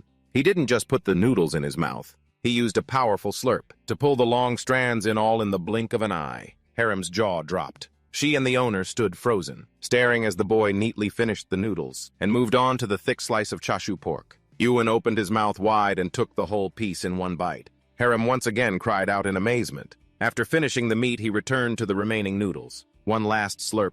Immediately after, Eun lifted the entire ramen bowl with both hands. He shot to his feet, tilted the bowl, creating a perfect arc of broth before pouring it all straight into his mouth. His stomach visibly swelled. Thump. He slammed the empty bowl down on the table and reached out to hit the stop button on the stopwatch. The owner, finally snapping out of his shock, stammered, Success! Eun contentedly rubbed his full belly. Awesome. I won. I have to go show this off to Bomi. Harem looked at the sparkling clean bowl, not a single drop left, and exclaimed in disbelief, Are you trying to be a mukbang YouTuber? That's insane. How could you eat all that? Eun leaned back in his chair and denied it. No, that wouldn't be normal. Are you even human? Harem was speechless. Eating like that is what he calls normal. After leaving the shop, Eun bowed politely. Thank you for the meal, sir. Thank you, come again. Once outside, Harem asked in amazement. Hey, you can still drink more, Eun replied as if it were obvious. Getting dessert after a meal is the rule, when you're with a woman. That statement left Harem speechless. Do you know how weird you are? She asked helplessly, but thought to herself. But he's also kinda interesting. Isn't this normal? Eun asked back, leaving Harem at a loss for words for the second time. At the coffee shop, Eun took a sip of his drink and exclaimed, so sweet. You really need to stop watching YouTube, Harem advised seriously. The way you talk. Eun ignored her, scooping up a piece of cake. This is crazy good. Harem sighed, too tired to even comment. A short while later, a luxury car pulled up to the curb. A bodyguard got out and opened the door. You really have to stop watching YouTube, Harem emphasized one last time. Eun sighed and mumbled, the way I talk, really. But it really is good. I'll give you a ride home, Harem suddenly offered. No, it's okay. She didn't insist, getting straight into the car. Through the window, she watched Eun's retreating figure as he walked alone. How strange, she thought. The corners of her mouth turned up unconsciously. And also really special. That evening in his familiar room, Eun was glued to YouTube again. Now, we're going to cook this on medium heat for 5 minutes. Looks so good, he repeated after the person in the video. Suddenly, an unknown number called. A prize notification at this hour. He mumbled and answered the phone. Hello, is this Shin Eun? Yes, that's right. Who is this? He silently guessed a loan scam. It's me, Taeyun. Hello, Detective Kim Taeyun. Is now a good time to talk? Yes, go ahead. Ah, so you remember that mukbang YouTube channel you told me about? We investigated it. The victim and the perpetrators are all runaways. The victim's family didn't file a report, because she often runs away like this. So even though she appeared online while being held captive, nobody suspected anything. The criminals took advantage of that very fact. I see. Ewan listened attentively. So that's how it was. You saved someone's life. When? Taeyeon said, how did you know about all that? But Ewan didn't answer that question. Did the victim get home safely? Of course, thanks to you, we were able to solve the case. I'd like to treat you to a meal to thank you. When are you free? Hearing this, Ewan's expression immediately became serious. Everything is going according to plan, he thought. Can we have meat instead of a regular meal? Of course, you can have whatever you want. That was all he was waiting for, Ewan replied instantly. Then Hanwoo beef. Grade 1++ marbling score number 9. Please. Taeyeon on the other end was confused. Han, what you mean bulgogi? Ewan solemnly, with a reverence reserved for a fine delicacy, repeated. No, sir. It's grade 1++ Hanwoo beef with a number 9 marble score. The top-tier kind. I've never heard of number 9 before, Taeyeon said, scratching his head. But okay. You did a great thing. We'll have Hanwoo. When can I see you? Ewan asked immediately. This Saturday? Ewan glanced at his calendar. Yes. I'll keep that day open. On Saturday, Ewan emerged from the subway station. He swallowed. His mind was filled with images of premium beef. The day has finally come. The day I get to taste number 9 Hanwoo beef. I wonder if it's so good. It'll send me to heaven. Just then, a strange man and woman suddenly called out to Ewan. Excuse me, can we ask you something? Ewan turned around and replied politely, yes. The woman suddenly exclaimed, her eyes full of hidden meaning. Just looking at you, I can tell you have a lot of good fortune. The young man beside her nodded in agreement. Good fortune? Ewan asked, confused. That's right, the woman continued dramatically. That's why we couldn't just walk past you. Your energy is very bright. We are people who are studying, and we want to share something good with you. This statement made Ewan curious. There are many types of study, and learning has no limits. He asked casually, studying what? The woman seemed to hesitate. Well, we mainly study the principles of the universe. She hadn't even finished her sentence, when Ewan interrupted, his eyes lighting up with excitement. The principles of the universe? Is it defined in terms of natural science or quantum physics? This unexpected question stunned both scammers, but the woman quickly regained her composure. She steered the conversation back to her script. Not like that. Do you know the saying, mountains are just mountains, water is just water? People often don't see the true nature of things, but instead assign meanings to them. Oh, Ewan nodded repeatedly as if he understood completely. Then he started pulling out all the knowledge he knew to respond. Mountain, a landform, formed by the accumulation of vegetation at a certain elevation above sea level. Water chemically is H2O, a compound of hydrogen, element number 1 on the periodic table, and oxygen, element number 8. Then he looked up, his eyes as clear as an innocent child's. Is that right? He asked. Are there any errors in my understanding? The woman was stunned, but still tried to flatter him. Just as expected. Your energy is so brilliant, so your enlightenment is also extraordinary. Seeing his partner flustered, the young man quickly changed the subject. Do you get told you're handsome often? He was sweating, trying to stick to the scam script. Right now, your ancestors are resting on your shoulders. You look a lot like them, so tall and handsome. Hearing this, Ewan froze, then started, looking around himself, searching for these so-called spirits. Seeing this, the young man started to threaten him. You don't seem very reverent. Their expressions are a bit...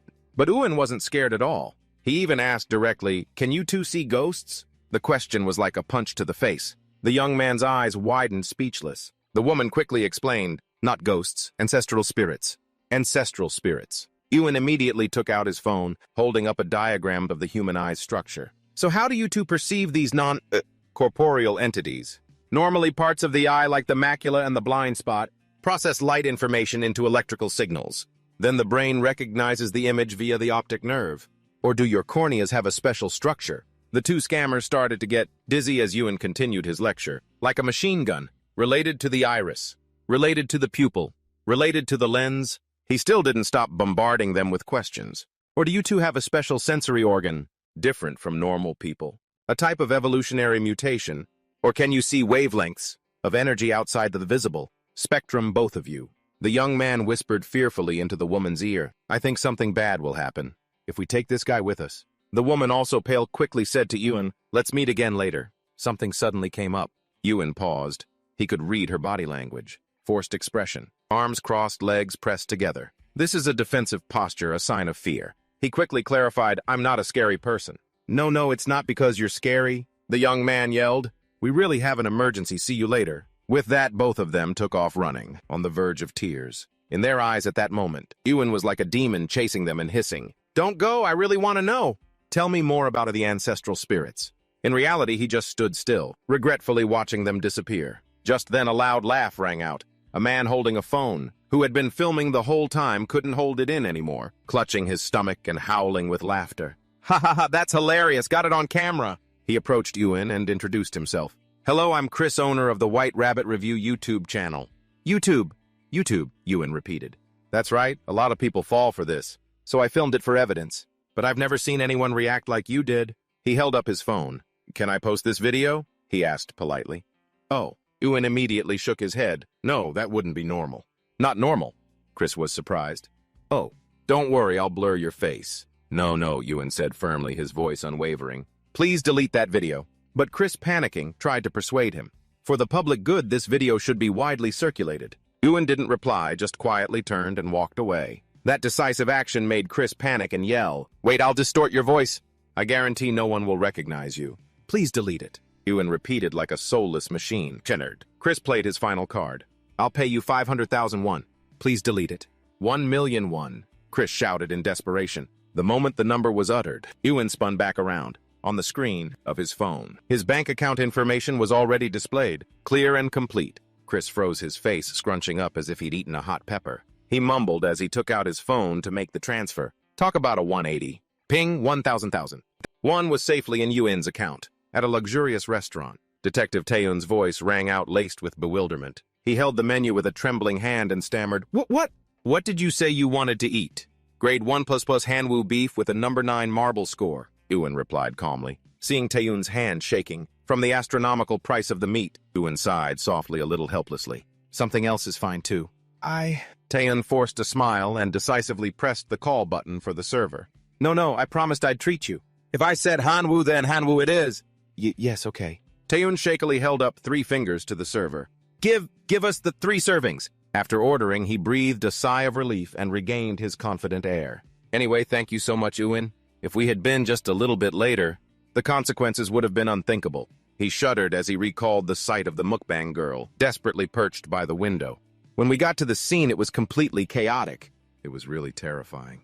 "Yes, it was very fortunate," Ewan agreed. Looking at Ewan's bright, vibrant face now, a stark contrast to his disheveled, terrified state when he was first rescued, Taeyoon asked cheerfully, "I got so caught up I forgot to ask. How have you been lately? Is everything okay?" "Yes, I'm striving to live a normal life," Ewan answered honestly. That statement surprised Taeyoon a bit. Normal? His train of thought began to drift, piecing together things Ewan had said before. "She's asking for help. Did your mother buy you that outfit?"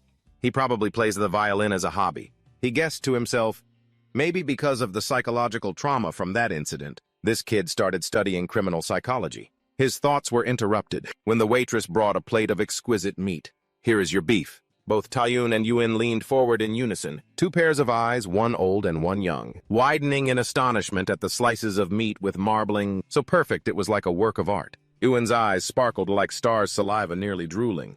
"Please try it with salt first," the waitress suggested. Ewan hesitantly picked up a piece of meat, his eyes glued to it. He quickly put it in his mouth and then, an explosion. The sweetness of the meat, the melt-in-your-mouth tenderness of the fat blended together, creating a taste experience beyond all imagination. His jaw dropped, so amazed he was speechless. "What's wrong, Ewan?" Taeyoon asked worriedly. "Did you bite your tongue?" He also picked up a piece and put it in his mouth. Immediately, his expression became identical to Ewan's. "Oh my God," he exclaimed. "It's melting in my mouth. Totally worth the money." Seeing Ewan still in a state of ecstasy, Taeyoon had to call out loudly, "Ewan, snap out of it. I'm about to eat your share." Ewan immediately snapped back to reality. "I'm okay, hurry, let's have another piece." His impatient urging made Taeyoon laugh. The following days for Ewan passed in precious peace. He studied diligently at home. His parents often bought fruit for him and his sister. Gradually, he was even able to tutor Bommy. The relationship between Ewan and Harem also grew closer through their outings and study sessions in the library. And then that day finally came. A chilly autumn air filled the surroundings. Yellow leaves rustled underfoot. In front of the school gate, supportive banners were hung high. The lively sounds of laughter and well wishes echoed. "Good luck, seniors. Do your best, everyone." Ewan looked up. then slowly walked towards the school gate. On the largest banner, the words, "Wishing all test takers success," from Jinseon High School seemed to welcome him, welcoming a new chapter in his journey to find a normal life. At the District 10 University examination site, a bustling and tense atmosphere prevailed. Countless teenagers stood outside, holding up supportive signs. Amidst the hurried crowd, Jin Yuen quietly walked in to find his exam room. He took off his jacket and sat down as the teacher handed out the tests. Yuen took it, placed the paper on the desk, and thought to himself, "All right, let's begin." When the exam was over, Yuen walked out of the school gate, his hands covering his face. "No, oh no, I've made an irreversible mistake." He looked up despairingly at the other students happily, chatting with their families. He remembered his parents' words. "We just want you to be healthy. Living a normal life is the best." He let out a miserable sigh. He imagined his family, welcoming him with bright smiles, and what would he say then? When he got home, the moment the door opened, Bommy ran out. "Oppa! How did you do?" But before Yuen could answer, his funeral-like, utterly dejected face said it all. Bommy was alarmed. "Oppa, you look miserable." Yuen didn't say a word, walking past his sister and straight inside. Did he not do well? Bommy thought worriedly. No way. I saw him solving problems like it was nothing. She asked hesitantly, "Are you okay? Did something bad happen?" Yuen lowered his head, his voice sad. "I think I overestimated myself." That statement made Bommy's eyes widen. Did he really do badly? Because he was too nervous. She forced a smile and tried to comfort him. "It's okay, Oppa. If you didn't do well, you didn't do well.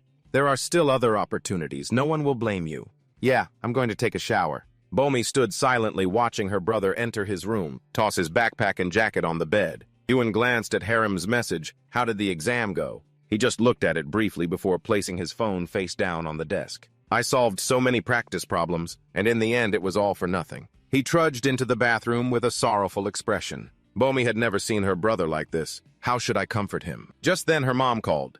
"Bommy, is your brother home yet? Ask him if he wants to eat anything special, okay?" "Mom," Bommy whispered into the phone. "It seems like he didn't do well. He looks really down." On the other end, Yuen's dad quickly snatched the phone. "What? Yuen, Bommy, did your brother say he did poorly? He looks really disappointed." "Oh my gosh, it's just an exam. Tell him it's okay. Tell him Dad is coming home soon with delicious food." When the call ended, Yuen had just finished his shower.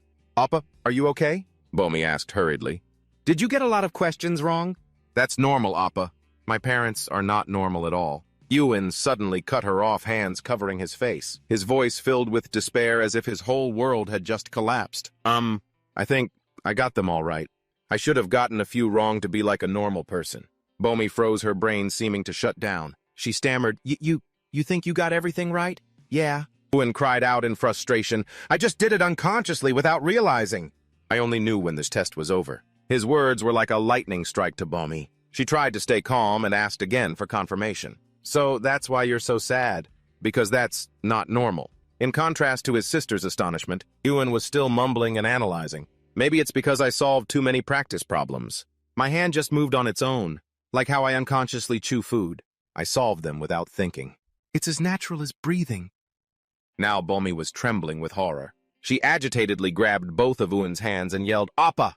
You absolutely cannot tell this to anyone else." "Got it." Yuen touched his chin, pondering. It's really not normal at all." "Appa!" Bommy glared at him, screaming internally. "This damned normal life." Then she quickly reassured him, "It's okay, Appa. Maybe you got a few questions wrong." "That would be great," Yuen still replied sulkily. "No, how about," Bommy suggested, trying to pull her brother out of his pit of despair. "Let's check the answers. Maybe you only got a few wrong." "No," Yuen whined. "I'm dead for sure. I remember all the answers I chose." That statement left Bommy dazed again. "You remember the question order and the answers?" "Of course." Yuen frowned. "I did it myself. How could I not remember?" "That's not normal at all," Bommy exclaimed helplessly, but then she quickly pulled herself together. Okay. Let's just check. I'm sure you got some wrong. Don't worry." Bommy quickly accessed the official website of the Korea Institute of Curriculum and Evaluation. "Found it!" she shouted. Yuen buried his face in his hands, mumbling, "I can't look." "Okay, let's start." "Question 1-4, Yuen blurted out without thinking. "Oh, that's right," Bommy exclaimed. "Question 2. Should I just read them all in a row?" Yuen sulked. "Question 2 is 3, question 3 is 1, question 4 is 2, question 5 is 4. Bommy was stunned. He really remembers everything. These are all correct. Before she could process it, Yuen continued, his voice as monotonous as a machine's. Question 19 is 2 and question 20 is 5. He finished reading, but Bommy was dead silent. Ewan peeked through a crack in his fingers. Bommy, are you listening? Huh, oh yes, I'm listening, she said with a start. Did I get any wrong? Ewan asked, his voice full of hope. Bommy quickly checked again, then replied blankly, no, they're all right. Afraid her brother would break down, she quickly added, I'm sure you got some wrong in the other subjects. Let's keep checking. Ewan's soulless voice rang out again, reciting the math answers. In the end, he asked the same old question. But this time, he was screaming internally, please! Just one wrong answer would be fine. But Bommy was silent again. She turned to Ewan with an incredibly serious expression. Appa, she said, taking his hand, please don't be too disappointed. A sentence that made Ewan's entire world crumble. I get it, he mumbled, heartbroken. So they're all right. But this is something to celebrate. Bommy suddenly shook his hand forcefully, shouting with joy, this is something we should be celebrating. No. Ewan frowned, deeply miserable. This isn't normal. Living a normal life is so hard. In contrast to Ewan's gloomy world, Bommy was so excited she kept giving thumbs-ups. Mom and Dad are going to be so surprised when they hear this. Of course they'll be surprised, Ewan said grimly, because I got everything right. He's thinking on a completely different level, Bommy thought with awe. Does this mean I'll never be normal? Ewan moaned despairingly. That was the last straw. Bommy glared at her brother, thinking furiously, I'm about to lose my mind. Just as she was about to lecture her bizarre older brother, her parents' voices came from the doorway. We're home. Instantly, Bommy rushed outside. Mom, Dad, guess what? Appa got a perfect score on the CSAT. What a perfect score. Really? Ewan's mom asked loudly. But you just said he didn't do well. That's not it. We just checked the answers. Ewan walked out dejectedly. You're home. His dad dropped both bags he was holding. His jaw dropped. I wonder who our Ewan takes after. Now it's clear. He rushed over to hug Ewan, saying joyfully, he takes after me? My son takes after me. You did great, my son. He takes after me? His mom chimed in cheerfully. Mom, what about me? Bommy joined in the fun. Ewan's dad's voice echoed through the house. Honey, hurry up and call everyone over.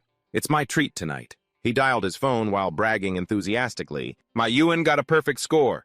Of course he's smart like me. Ewan sat there, his face sullen, thinking painfully, Dad is telling the whole world that I'm not normal. Follow me, his dad said suddenly. Ewan can become a doctor, a prosecutor, a lawyer or an auditor, an accountant, a tax official. Honey, his mom tapped her husband's shoulder playfully. Why are you putting pressure on him like that? She turned to Ewan and asked gently, which university do you want to go to? A normal university, Ewan replied.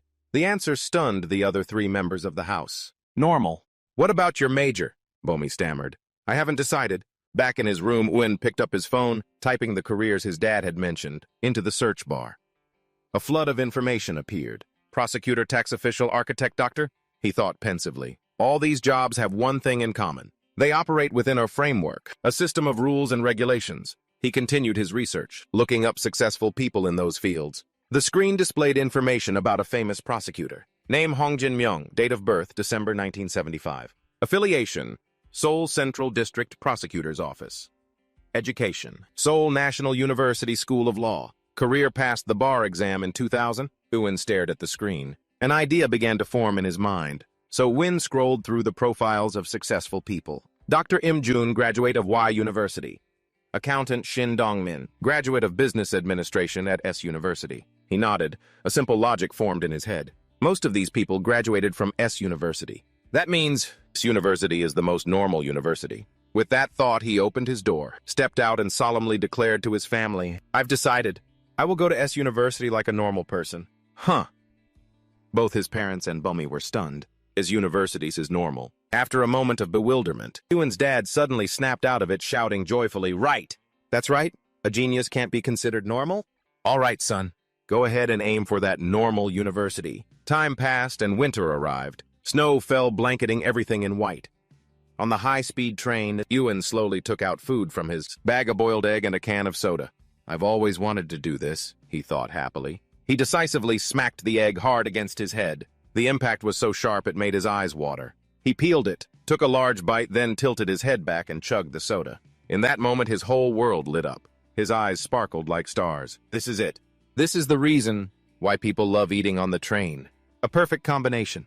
The train stopped at the station. Ewan got off, boarded a bus, and then walked leisurely to a fortified building. Please sign here as well. An employee instructed, Okay. Ewan was led into a small room, facing a thick glass pane. Please wait a moment. Yes, thank you. He approached, silently looking at the still iron door behind the glass. The face of the wretched man who had imprisoned him for 12 years suddenly came to mind, along with his disgusting echoing voice. Do I need to beat it into you? You idiot! The end. The iron door opened. The police led in the man named B who had kidnapped him. Ewan said nothing, his gaze unusually calm. But when B saw him, he became agitated and yelled, "Why are you here?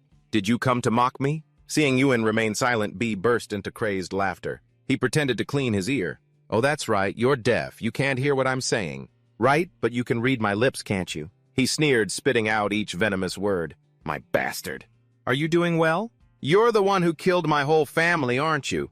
"Hey, inmate 2038, the officer snapped. Despite B's frantic screaming, Ewan just sat still, thinking calmly. There's no fear left. There are no emotions left for this person. He felt as if he were standing before the door of that old warehouse from all those years ago. Am I completely free now? Immediately after, Ewan decisively turned his back on the nightmarish warehouse in his mind, stood up and pressed his face against the glass facing B. His eyes looked straight ahead, not avoiding his gaze. He spoke, his voice clear and cold. "Why have our roles been reversed? Are you afraid of me?" B was stunned. "What, you bastard?" "You can talk, you can hear me." "Sir." Ewan ignored his question and continued. "Your voice is trembling, inmate 2038. Your family, one person died each year, right? From heart attacks to poisoning." "You bastard." B went insane, slamming his hands against the glass. Inmate 2038 hands down. While the officer was warning B, Ewan was silently analyzing him. People only see what they want to see. They only believe what they want to believe. He only wants to hear things that confirm his own thoughts. He smiled and asked slowly, "You also assaulted your two neighbors, didn't you? But they both died of heart attacks." At this point, B was no longer shouting but stammering in fear. "You!" Goosebumps. Increased heart rate. Blood rushing to the chest. Should I push him a little further? Ewan thought to himself. The injured little Ewan of the past and the composed Jinwin of the present both looked toward the criminal. "I've recently faced a dilemma." Ewan suddenly spoke, his voice slow and clear. "Inmate 2038, I'm wondering if I should tattoo your release date on myself, to make sure I never forget." "Are you threatening me right now?" Mr. Park roared, slamming his hand on the table, making the separating glass vibrate. Ewan just glanced at his clenched fingers, his voice still eerily calm. "Why would you think that?" "I'm simply worried about your health." He suddenly asked a question out of nowhere.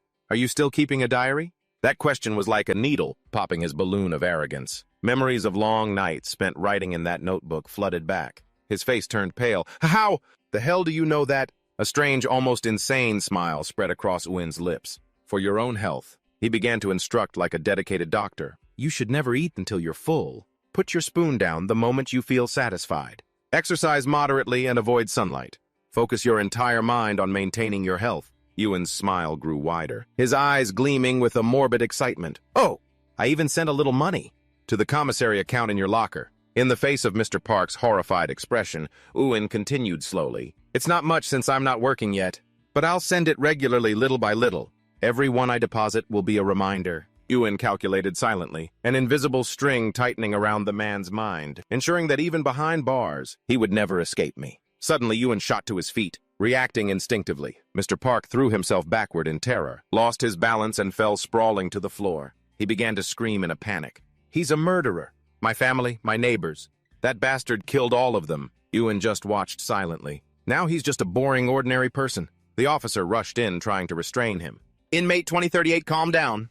One of his lackeys is following me right now. I'm serious, but still an interesting one," Ewan added in his head. He bowed politely. "See you later." As Ewan stepped out of the subway station, the first snowflakes of the season, white and soft, began to fall. He held out his hand, letting a snowflake melt in his palm. Snow. His brain automatically analyzed. In terms of physics, they are just microscopic ice crystals, formed around water vapor, falling due to gravity. Everyone around was happy and excited. Depending on the environment, the same phenomenon can bring joy. He remembered the bone-chilling cold in the dark warehouse, or become a source of stress and suffering. That is why one's environment is so important. He looked at the bright lights and the warm crowd. But perhaps even in this cold, the warmth of humanity still exists. "Yes." Just then he saw Bommy walking with two friends. "Bommy," he called out loudly. "Yes, Appa." Her voice came from the phone. "Where are you?" "I'm on my way home." "Where are you?" "Right in front of you." Bommy, surprised, looked up and saw her brother standing there, smiling and waving. "Appa." she cried out happily, running toward him, like the falling snowflakes. Bomi was running toward him, her smile as bright as the sun. The path might be a little slippery, but she didn't look down at the ground at all. Her eyes were fixed only on him. This is why environment is so important, Yuan affirmed to himself with a smile. He opened his arms to welcome his little sister into a hug. So in this environment, am I happy? Where did you come from? Bomi asked cheerfully. I went to meet an acquaintance, Yuan replied, just someone I used to know. Someone I probably won't have to see again. Bomi's two friends stood from a distance, mouths agape, whispering. Whoa, that's Bomi's brother, he's crazy cool. Yuan took out a cloth-wrapped food container from his backpack. Bomi, try this. What is it? Takoyaki. I wrapped it so it wouldn't get cold. Huh, you saved some just for me. Bomi was surprised. Yeah, try it, it's good. The next morning, as the first plum blossoms of the season bloomed, Yuan got off the bus and entered a university campus. He stopped in front of a bulletin board, reading a flyer about a free lunch for new students. Of course, the real purpose of this event isn't a free lunch, he thought to himself. Entering the lecture hall, Yuan was overwhelmed. Oh, so this is a university lecture hall? He chose a seat in the middle. This position is the most normal. Suddenly, a male student approached cheerfully. Hey, hello? You're Shin Yuan, right? I'm Park Jong-guk. Nice to meet you. Yuan glanced at him. His brain immediately retrieved information from the group chat for new students. Hello, Park Jong-guk. It's a pleasure. Let us get along and avoid conflict. Jong-guk blinked a few times confused. You talk like you're reading from a textbook. He sat down. You know about the get-together after class, right? Yes, I'm aware. While they were talking, Jong-guk suddenly shot up and called out, Oh, Xionghui, you're here. The atmosphere in the lecture hall started to get lively, a symphony of excited conversations and new beginnings. Yuan sat properly in the lecture hall, feeling secretly joyful. Finally, my first university lecture. I've always wanted to experience this. The teacher entered the classroom. Welcome, everyone. I'm the professor who will be in charge of business administration. He started immediately with a question. So what do you think business is? Does anyone want to answer? The whole class was silent. Yuan was also silent because he thought raising his hand to speak right now would be not normal. All right, then. The professor had to call on someone. How about the student in the blue shirt? Is it leading a company? Okay, the student in the white shirt. I think it's about managing and operating a business. Good. So what should a leader be good at? The female student in the middle row. The girl next to Yuan stammered, they should be good at planning and creating strategies. Instructions. What about the good student sitting next to me? Did I get called on because I'm in the middle? Yuan thought blankly. Well, since I was called, I have to answer. He stood up and offered a concise opinion. I think they should be skilled at persuasion. Yes, persuasion. The professor stroked his chin and repeated. Yes, what do you mean by that? Yuan suddenly recalled the flyer for the stock investment, genius competition he had seen before. There it is, a fitting example. He began to explain. I saw a securities firm that's holding a stock trading competition. On the surface, people will think of the prize money and want to participate. But in reality, it's a subtly designed form of persuasion. It's a method to screen and identify individuals with innate trading skills from an early stage. The winners will receive scholarships and support from the company, internships, and will later be recruited. They've created a binding relationship based on persuasion from the very beginning. The professor began to look impressed. His friend Donggu sitting nearby was gaping in amazement. But Yuan wasn't finished. He spoke eloquently, as if presenting a thesis. When we watch commercials, our brains enter a state similar to hypnosis. Business leaders know how to exploit this. From phones to food, they persuade us that we want to buy it, want to own it, want to experience it. We call it marketing, but looking at the bigger picture, basically, this entire civilized society is built on persuasion. When he finished, the entire lecture hall was silent. Even the professor stood motionless on the podium. Without breaking the silence, Yuan naively raised his hand and asked, Professor, so when does the lecture begin? I just wanted to attend a normal class, he thought. The whole class turned in unison to look at him. They all had the same thought. You just gave the entire lecture. At that moment, the professor snapped out of it and began to applaud. An excellent answer. Then he wondered to himself, is this student the top-ranked incoming freshman? The entire class also applauded enthusiastically. Yet Yuan frowned to himself. Living a normal life is harder than I thought. I need to try harder. The professor began the official lecture. Business administration is the study of how to manage an organization effectively. Yes, it's finally starting. Yuan thought, eagerly nodding as if paying close attention. The core of business is planning, organizing, leading, and controlling. I already know this. Yuan placed his pen on his chin, trying to look thoughtful. Leadership is motivating people. Controlling is checking. to see if everything is going according to plan. I've read all this stuff in books, he whined silently to himself. Suddenly, the girl next to him turned to look at him in surprise. Oh, crap. Did the professor notice I wasn't paying attention? Can't let my guard down, Ewan quickly told himself. At exactly 10:58, the professor concluded his lecture. All right, that's all for today. Enjoy your lunch, everyone. The students began to file out of the classroom. Finally, time to enjoy the legendary university meal. Ewan clenched his fists, his eyes sparkling with excitement. The lecture hall emptied in an instant, leaving only the echoing goodbyes of the students. See you later.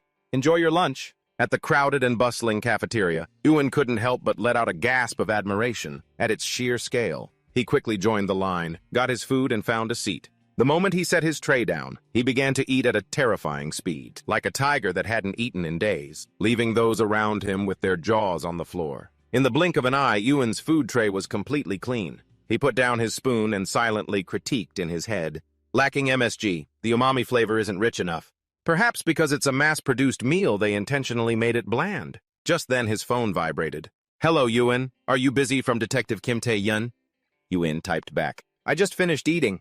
Not busy. Immediately, the phone rang. Hello, Ewan answered. I've got a tough case here. Tae-yun got straight to the point. This time, it's 100,000 won. Memories flooded back. The phone exchanges with Detective Tae-yun. The lavish meals and the generous payments. Does this person have an alibi? The person in the video has many similarities with the culprit. What do you think? Thanks a lot. Eat up. This is too much. Thank you. Back in the present, Ewan stood up and put away his tray. This method of making money is indeed very effective, he thought. All right. He said to Tae-yun, send me the information. I think we should talk in person. When are you free? Another message appeared on Ewan's screen.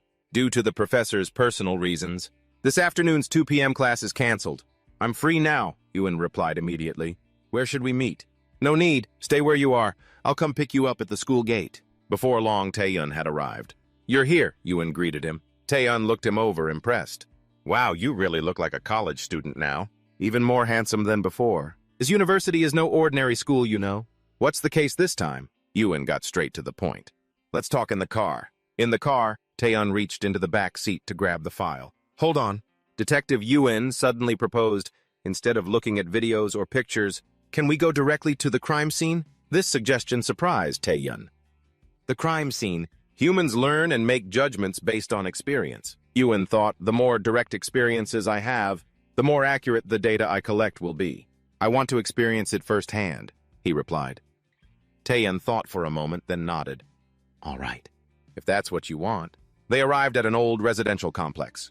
Third floor, let's go, Tae-yun said. The crime scene room was sealed with yellow police tape. Yes, thanks for your hard work. Tae-yun greeted the police officer on guard. As the tape was removed, Tae-yun turned to Ewan one more time.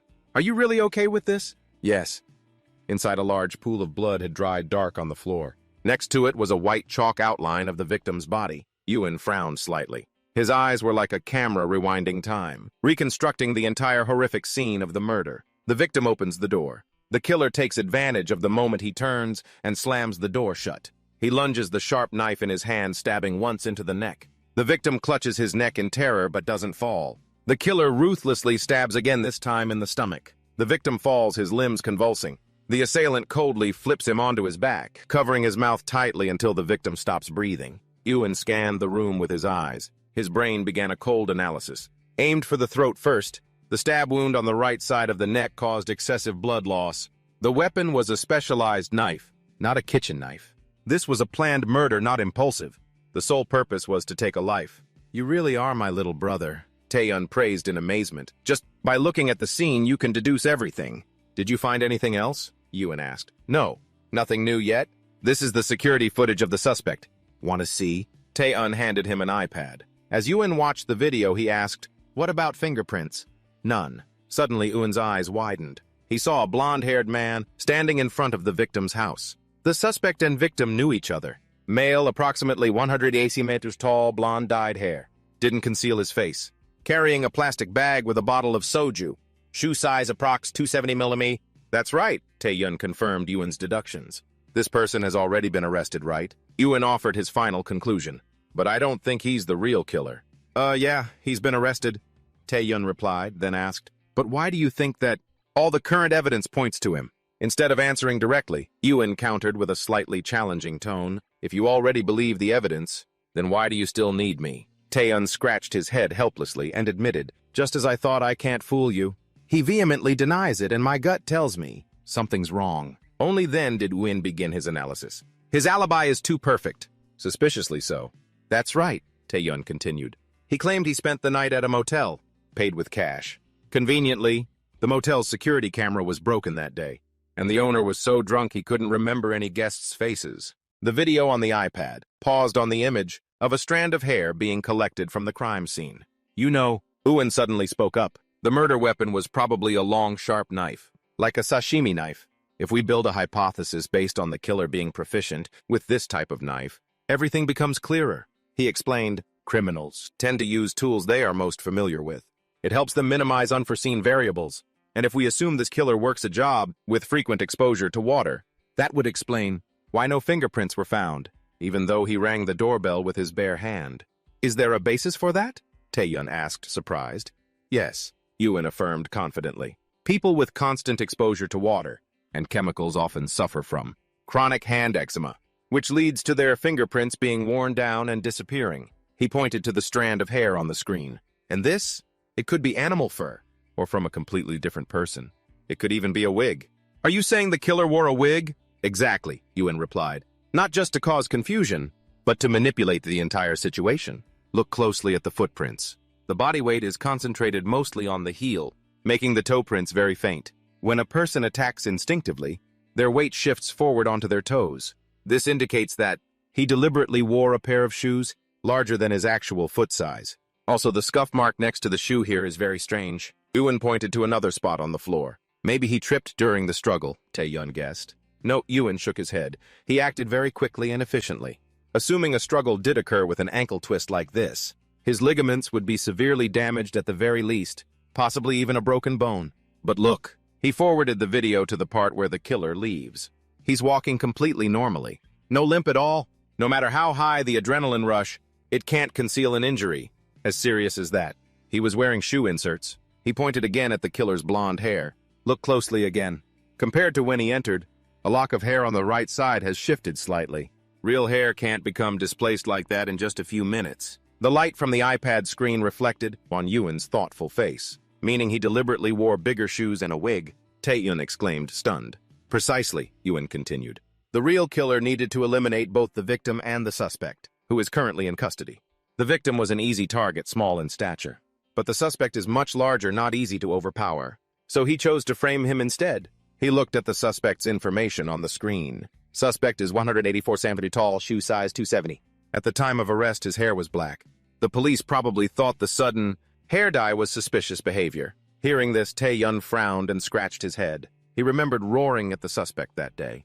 You dyed your hair to deny your crime, didn't you? You think the police are a joke? Man, I got a little carried away by my emotions, he admitted.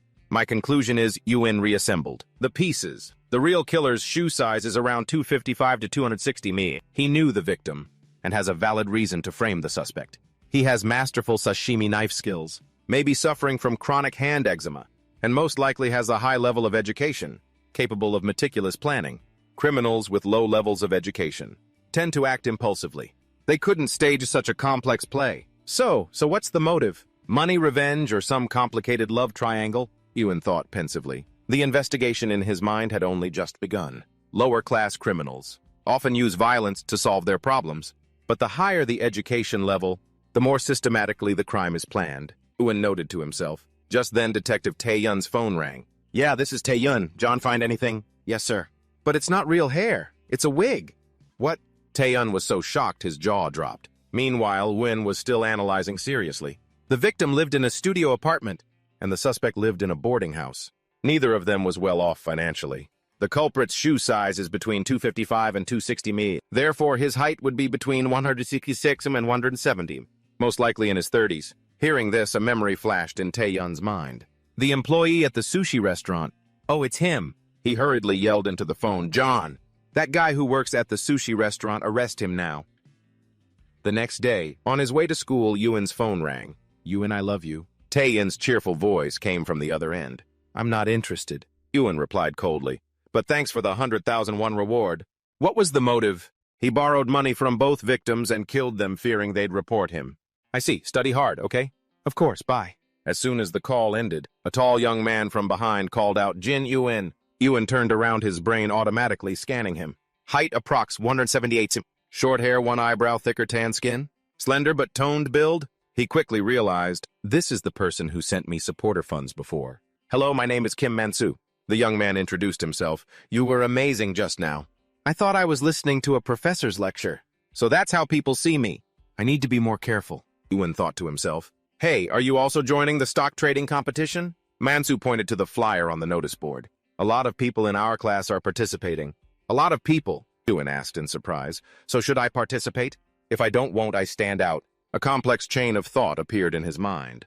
The stock market is also a predatory ecosystem.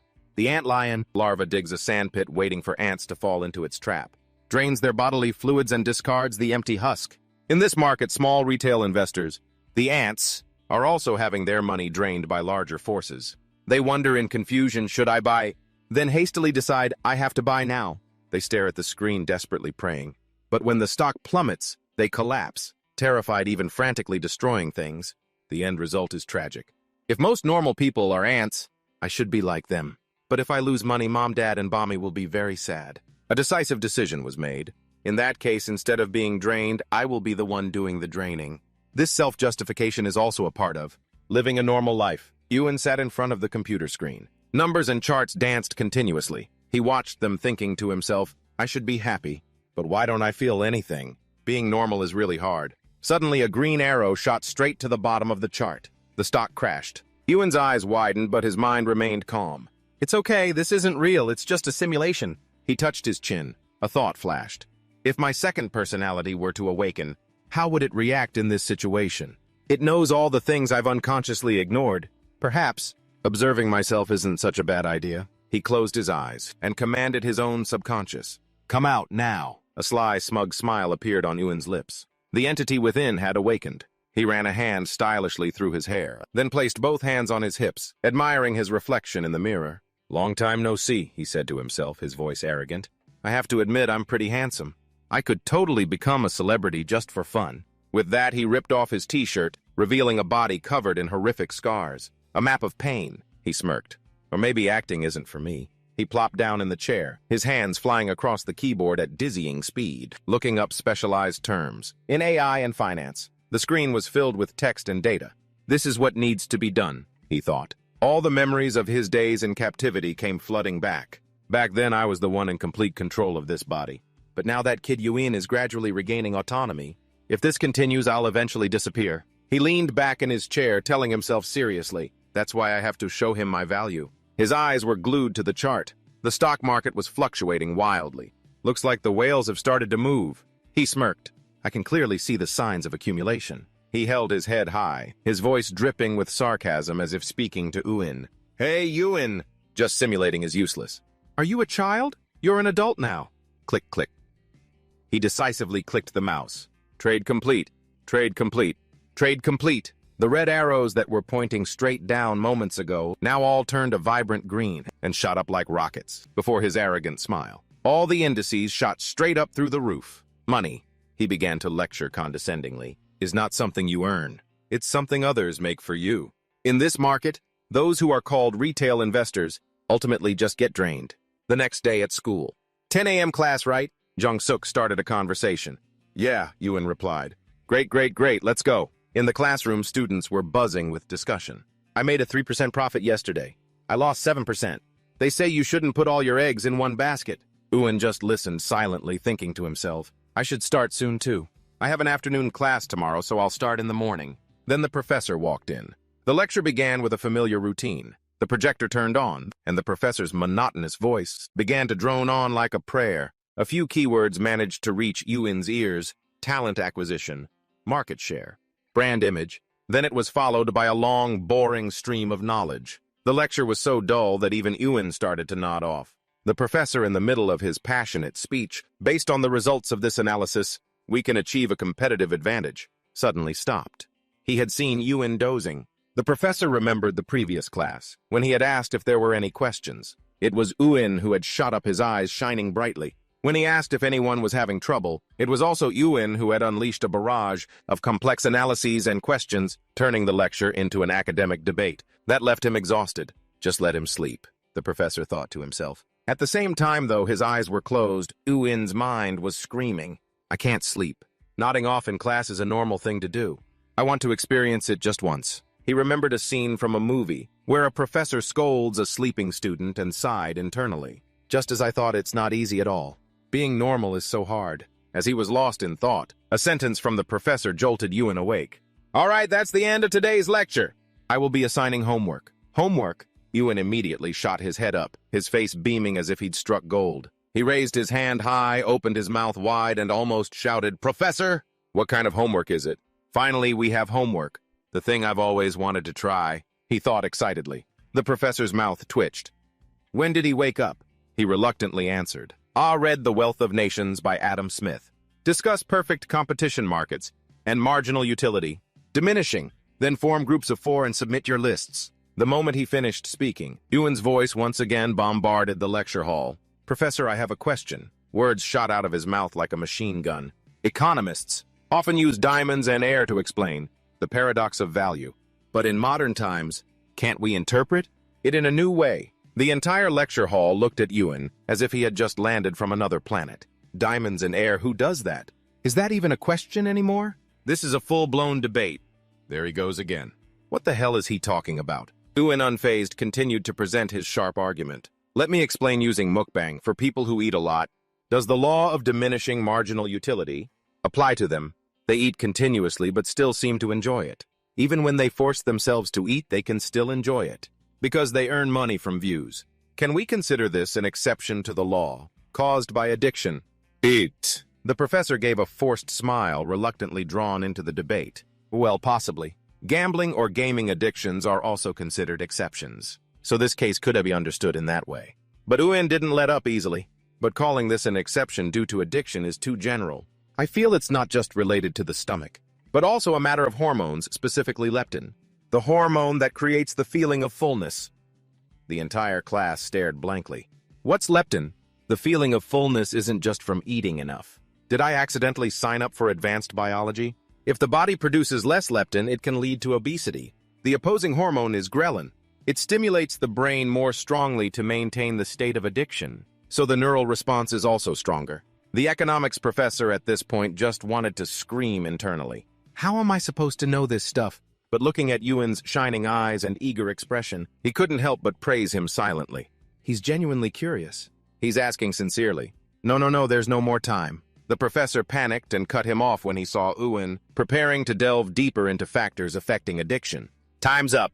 Everyone form your groups and submit your lists. See you all later. After saying that, he quickly packed his bag and bolted from the classroom as if being chased by a ghost. Immediately, the students swarmed around Ewan. Hello, Ewan. Ewan be in my group. I called him first. Want to grab a drink after class? In the afternoon, Ewan sat in front of his computer screen, the mouse cursor moving. He clicked the button. Trade complete. He recalled what his second personality had said the day before. It seems the big investors are starting to make their move. I see the signs of accumulation. He clicked the mouse repeatedly. Buy order executed. Buy order executed. The second personality smiled smugly in his mind. Good, listen carefully, Jinwin. Money is something that other people make for you. A vision appeared in Ewan's mind. The second personality stood there beginning his own lecture. In other words, unless you're printing the money yourself. Otherwise, you always have to give something of value to get it back. Whether you're an employee or a CEO. A CEO has to generate revenue to pay salaries. To get revenue, they have to constantly entertain clients, bowing down to others. The vision shifted to an exhausted CEO after a drinking party. Exhausted and someone who owns a company will hire employees to make money for them. In that case, the employee is the one who has to entertain clients, has to please others. The vision shifted again to Ewan, serving a difficult customer. Of course, sir. You can also take it for a test drive. Understand now, the second personality's voice echoed. The nature of money is not ownership, but control. Who is the one creating the value, and who is the one benefiting from that value? In this game, you can't be an ant. You have to be the antlion. In Ewan's inner world, the second entity was lecturing, itself on the art of making money, a ruthless and effective philosophy. A good manager just needs to stand still and offer praise at the right time. Good job. You can do it. And then the employee will work relentlessly, exhausting themselves until the day they can shout, "We did it, sir." Just like that, money will continuously flow in and out, creating an endless loop. If you want stability, choose a safe life. But if you crave wealth, you must be prepared to face the risk of falling into the abyss. There will be tens of thousands of hands from below waiting to pull you down, along with jealous curses. Drag him down. That spot is mine. However, even if you're not in business, you still have employees working tirelessly for you. And that is money. Money is the most loyal employee. It allows you to enjoy your hobbies, activating endorphins and serotonin, bringing happiness and reducing stress. Money improves both mental and physical well-being, like a personal therapist. Most people don't realize that. After you've had your fun, the remaining money can be sent to work. For example, when a big boss gives an order, "A new gold mine has been discovered, go dig." The high-value golden money employees will immediately obey. The question is, where should we send our employees? Ewan's second personality stroked its chin thoughtfully. "A gold mine has been discovered," it muttered. His low-value blue money employees immediately asked, "Boss, should we go dig for gold too?" No, it replied wisely. "We will sell shovels." While countless golden coins are toiling away, complaining, "Is there really gold here?" Their shovels begin to break. "I swung too hard and it broke. I have to go buy a new one." They're selling them right at the entrance. And so they flock to Yuan's blue money employees. "Sell me a shovel, please. That'll be 10,000 won each." Transaction complete. Instantly, one blue money employee becomes two. Is selling shovels really more profitable than digging for gold? Should we scale up our operation? Don't be greedy. Take the profit and prepare for the next opportunity. Our money, our employees, the second personality mused. What's important is where we send them and when. Now, it ordered, invest in Cheongdam Beauty. It began to analyze. A cosmetics company that was once very stable until it changed its CEO 2 years ago. The stock plummeted and has stagnated ever since. The signs of an accumulation strategy are very clear. Market capitalization 80 billion won, a figure that can be completely manipulated if a major investor enters the game. News articles are continuously released. Cheongdam Beauty discovers breakthrough hair growth active ingredient. Cheongdam Beauty accelerates phase 3 clinical trials. Cheongdam Beauty's CEO is a college friend of Assemblyman M. Foreign investors are pouring their attention into Cheongdam Beauty. If you don't buy in now, it asserted you can only be a fool. And then the grandest performance began. The bright red arrow on the electronic board shot up into the sky. The news reports were sensational. A domestic company collaborates to develop a cure for baldness, the first in the world. Even international professors are participating. The crowd began to go wild. Whatever the price is going up, national pride is soaring. Buy, buy, buy, buy. Standing above, the second personality looked down at the chaotic crowd and mused. Humans are inherently irrational. They follow trends, led by the crowd rather than making their own decisions. This looks great, I have to get in. This is trending. I can't be the only one left out. But then the chaos began. Hey, what do we do now? Should we sell? Now are you crazy? We're leaving. That's right, leaving. All the blue arrows on the electronic board plummeted, unstoppably through the ground and straight to the bottom of the sea. A ferocious waterfall carrying the pressure of 1,000 tons crashed down. But Yuan's second personality just stood there smirking. Not selling, it growled, its voice full of defiance. Do they think I'm a fool? In Yuan's mind, a vision appeared. In the middle of a chaotic ocean, where thousands of people were flailing wildly, screaming for help, his second personality sat calmly on the water's surface. It coldly stepped on the desperate reaching hands, using their very suffering as a platform to walk steadily on the turbulent waves. The real-life stock market is an ocean just like that, with red and blue numbers intertwined, rising and falling erratically. But to him it was all just a boring game. He stood before a soaring red chart, smirking. How about that? The red arrow continued to shoot up, scraping the sky, piercing the atmosphere and reaching out into space. Now this is enough, it thought with satisfaction. The next morning, Yuan opened the door. I'm leaving. When, what about lunch? His mother called out after him. I'm okay, Yuan replied as he ran. I'm already full. At school, the atmosphere in the classroom was lively. Now I can't back out anymore. Haha, you shouldn't have joined in the first place. Jong-hoon, what about you? Oh, Jong-hoon, a prominent student in the class shouted excitedly. I made a profit. A whole 19%. His friends immediately gathered around, fawning. That's next level. Teach me. Just do exactly as I say, he replied arrogantly, his eyes glancing distractedly towards Yuan, who was surrounded by another group. You've already read The Wealth of Nations, His friend Im Mina asked Yuan in surprise. I'll summarize it for you guys. Yuen answered calmly, impressing everyone around him. Jong-hoon observed quietly, then decided to approach. He pushed aside a friend sitting next to Yuen's group and initiated a conversation. How's everyone doing with their stock trading? Ah, Donggu. Yuen's friend scratched his head and laughed. You mean that simulation contest? I didn't participate. Me neither, Minna added. I don't really know how to play stocks. But Minna's direct gaze made Jong-hoon a little flustered. He avoided her eyes and replied awkwardly, You just have to try it, it's not that hard. Meanwhile, Yuen was silently scanning the entire situation. His left eye observed Jong-hoon, while his right eye reflected Minna's image. And what about you? Jong-hoon steered this conversation towards him. You look like the type who would participate in that. Yuen didn't answer right away. He was analyzing every expression on Jong-hoon's face. Eyes only half-smiling, cheek muscles frozen asymmetrical smile. A fake smile. A deeper analysis took place in his brain. A moment ago, Oh Jong-hoon showed an unconscious fear towards Minna. It's an instinctual reaction, like how one would avoid the gaze of a group of tattooed gangsters. This is an evolutionary remnant in the male DNA, a fear of the leader of the pack. Attractive females are often with the strongest male, and approaching them could lead to death or exile. That fear is deeply ingrained in Oh Jong-hoon's subconscious. So what are you losing money? Jong-hoon asked deliberately with a smirk. Now Yuen understood. He's intentionally using me as a target, to show off, trying to get Minna's attention. He flaunts his brand name watch, expensive shoes, and that fake 19% profit. His words right now are like a knife, and I am the prey. An arrogant pirate, using words to attack others. How interesting. After a moment of silence, Yuen lowered his eyes, his voice full of sorrow. It's a disaster for me. A triumphant smile flashed in Oh Jong-hoon's eyes, but he quickly hid it behind a facade of fake concern. What's wrong? Are your profits not what you expected? Yuen observed every micro-expression on his face, then slowly replied, his voice full of regret.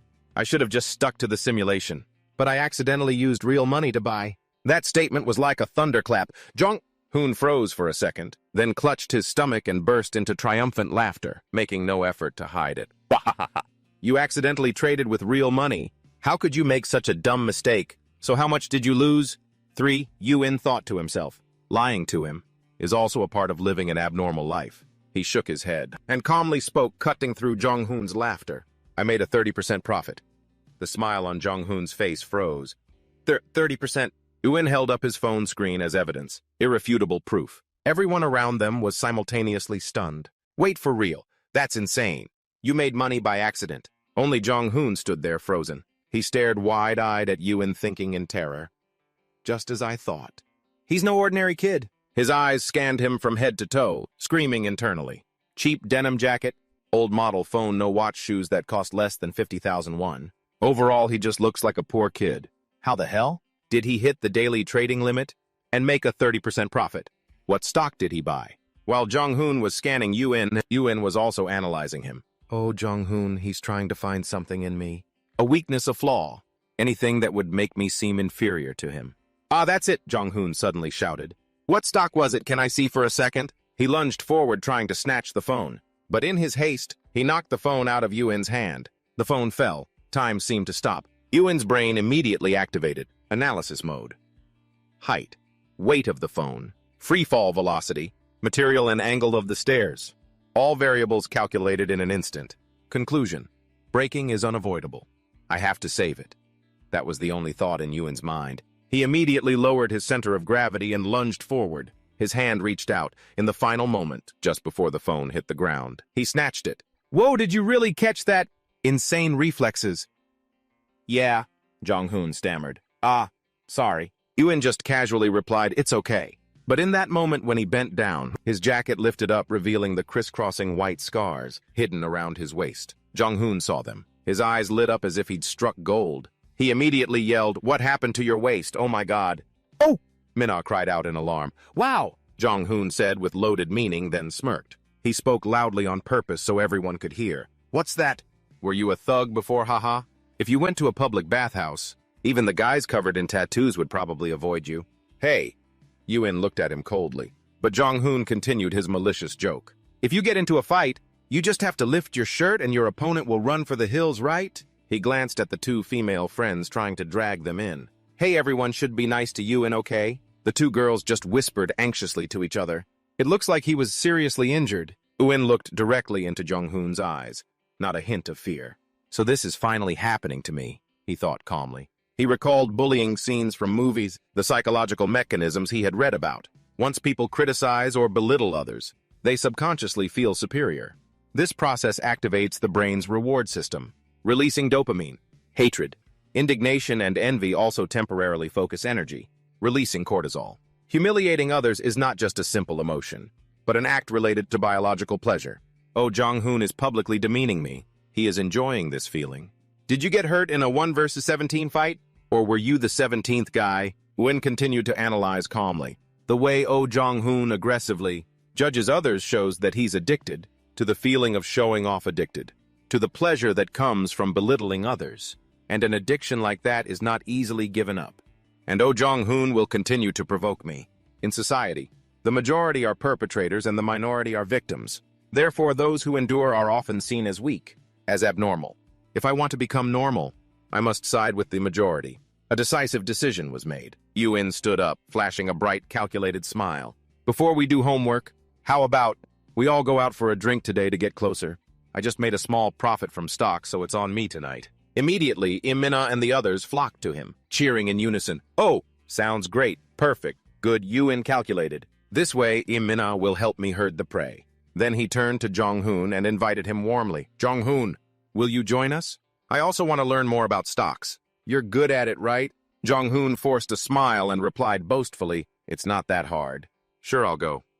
He had no idea that by accepting the invitation, he had just stepped into a carefully designed trap. A blinding light shone directly into his face. It was the light over Uin's operating table. Here Oh Jong-hoon was the patient, and everyone would witness what was hidden inside of him. When thought to himself, he will be dissected layer by layer to reveal his true nature. Doctor, the patient is still conscious. It doesn't matter, doctor. Uin smiled and ordered scalpel. At a bustling pub, Uin was outside talking on the phone. You're nearby. Would it be a problem if I stopped by? I want to meet your new friends. Okay, let me tell them. Uin pushed the door open and walked in. The atmosphere inside was quite cozy. It's a shame Mansu couldn't make it, Minna said. Uin smiled and asked, has everyone finished ordering? Yes, but there won't be any leftovers. Uin replied with a laugh, seeing the table laden with food. Jong-hoon observed quietly, then began his attack. Oh, right, Uin. You've been dozing off in class a lot lately. Are you losing sleep over stocks? He chuckled mockingly. Everyone's like that at first. But Uin was intently looking at the plate of tteokbokki, his eyes wide with admiration. This is really good. Hey, are you even listening to me? Jong-hoon growled in frustration. Yeah, I heard you, Uin replied nonchalantly. Like I said, I just bought it by accident. Sell it quickly. Jong-hoon started to play the expert. That kind of stock is very risky. It looks like a manipulated stock.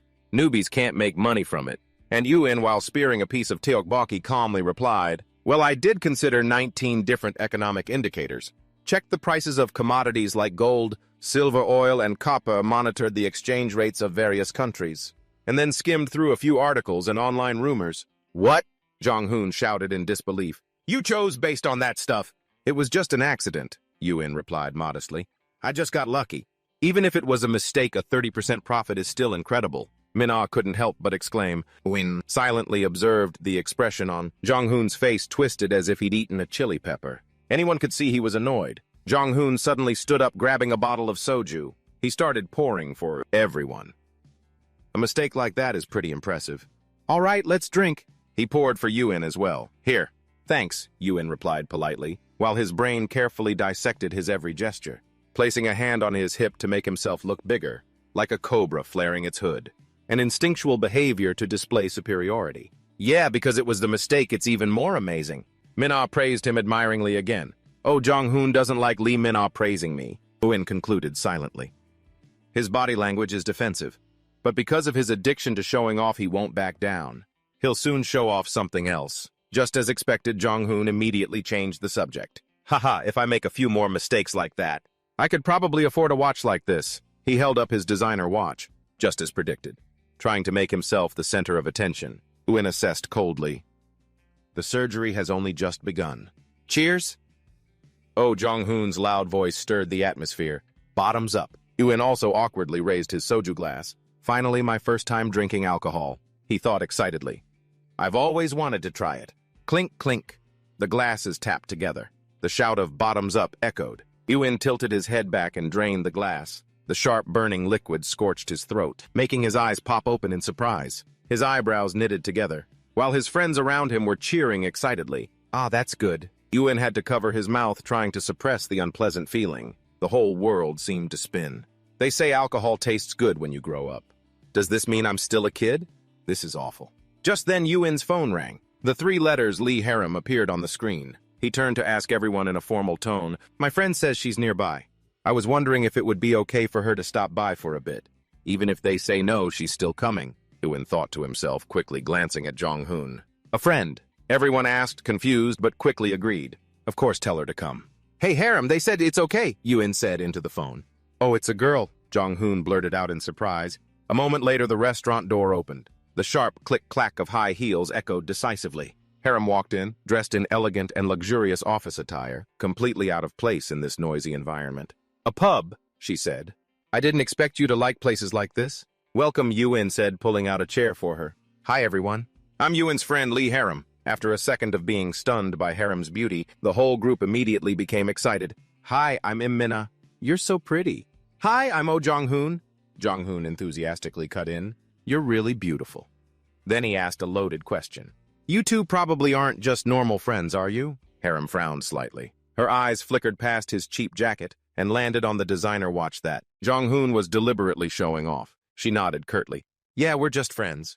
"Nice to meet you." Harem absolutely hates people who try to be something they're not, Yuen thought.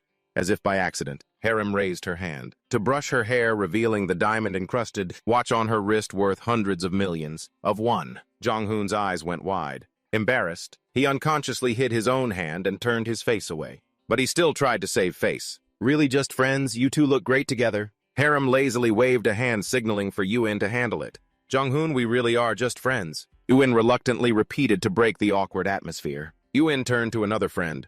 "Junha, you must get complimented on your physique a lot, right? Is your hobby swimming?" "Huh. How did you know?" Junha asked, surprised. "Just a feeling."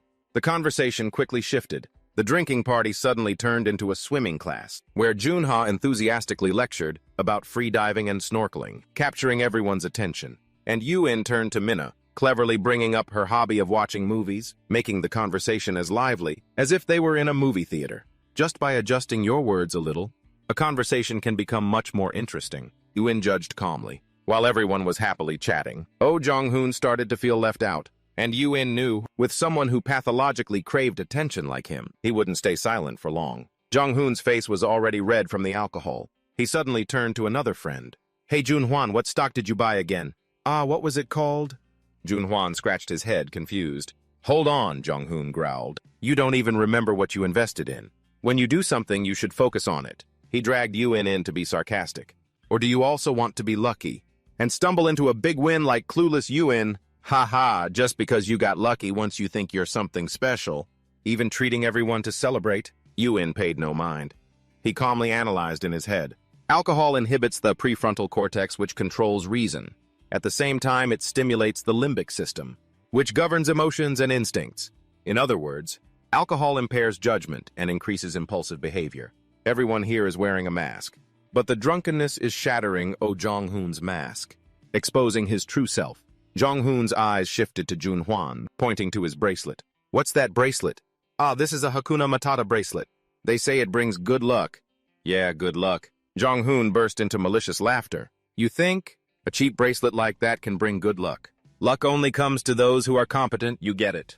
Alcohol doesn't change people, Yuen thought to himself. It just removes their facade. Junhwan was flustered, unsure what to say. Yuen silently opened half of his own invisible mask. He's probably always been like this. He thinks making fun of others will make him look cool, but he doesn't know that. He just walked right into my trap. Because Lee Harem is sitting right here, just as predicted. Harem smirked a dangerous smile. "Interesting. What's wrong with pursuing good luck?" She held up her perfectly manicured hand. "See this color? They say that if you dye your nails with balsam flowers, your first love will come true. I guess that must make me look stupid too, right? Today, Harem thinks the whole world must revolve around her. That's why she doesn't care what others think." Yuen continued his analysis. "Your name is Oh Jong-hoon, right?" Harem asked in an indifferent tone. Let me ask you a question.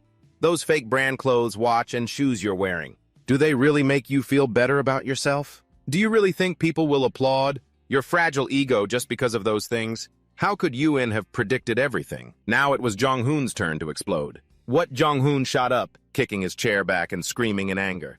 He had no idea that invisible strings were already tied tightly around his limbs. Yuen tilted his head back and downed his drink. Everything was going exactly as planned. In his hands now was the control bar, and the puppet dancing wildly. Before him was none other than Oh Jong-hoon. Meanwhile at home, Bomi was lying on her bed scrolling through her phone, a huge grin on her face. Her best friend's group chat was blowing up. Hey Bomi, when are you going to introduce us to your brother? Or maybe we can bring food over to your place. I want him to tutor me. I'll pay whatever it takes. Oh, tutoring, Bomi marveled. I bet he'd be really interested in that. She remembered the times her brother had explained things to her. Everything became strangely clear and easy to understand. Then she started to think about the experiences her brother had missed out on. A trip to the zoo, an afternoon playing in the ocean waves. He's someone who wants to try so many things. My brother has suffered so much. I hope no one bullies him anymore. A terrible scenario played out in her head. A group of bullies cornering Yuen. Hand over your homework. Give me your meal ticket. Bomi's eyes widened. She sat bolt upright in indignation, punching her poor pillow repeatedly. If that ever happens, she thought furiously. No matter who they are, I will never forgive them.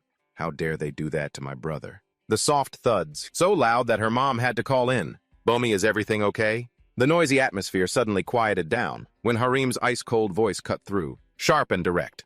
I'm curious too, she said, her eyes locked onto Oh Dong-hun, whose face was flushed from the alcohol. I'll ask you a question. That pile of knockoffs you're wearing, do you wear them believing that they can prop up your cheap pride? Huh? What? Dong-hun roared, his smugness turning to rage. Yuen observed silently. When the prey that Harim despised started to bristle, she would only despise it more. She found them pathetic. Knockoffs, Dong-hun yelled, trying to use his volume to mask his embarrassment. But Harim was unfazed. She calmly crossed her arms, a smirk playing on her lips. What's this? A kindergartner, showing off his cheap candy. You're ridiculous. How dare you judge me when we've just met? Dong-hun stammered. I know very well, Harim asserted. My sister is a total brand slave. Unable to confront her directly, Dong-hun cowardly turned his attack on Yuen. Hey, Yuen!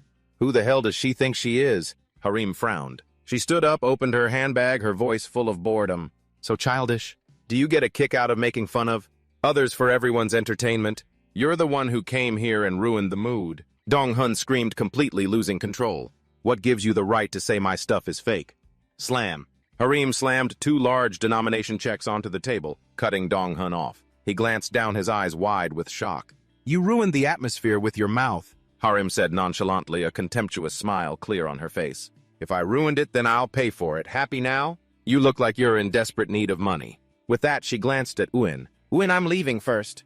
Can't stand to stay any longer. She walked away confidently, leaving behind a dead silence and stunned gazes. As soon as she left, Dong-hun started yelling again. Yuen, what's with that chick? That was hilarious. She's the daughter of the SH group chairman, Yuen revealed coolly. The air seemed to freeze. That mega-huge corporation. Yep. After a second of silence, Dong-hun roared in disbelief. The daughter of the SH group chairman.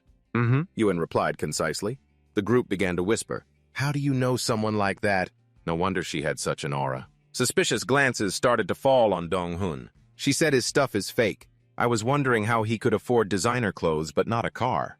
Maybe the stock thing was a lie too. And Yuen just casually enjoyed his food, thinking to himself, this is how Oh Dong-hun's true nature and character are laid bare. Read like an open book. The more he thought about it, the more furious he got. Dong-hun shot up, his voice strained. I'm stepping out for a bit.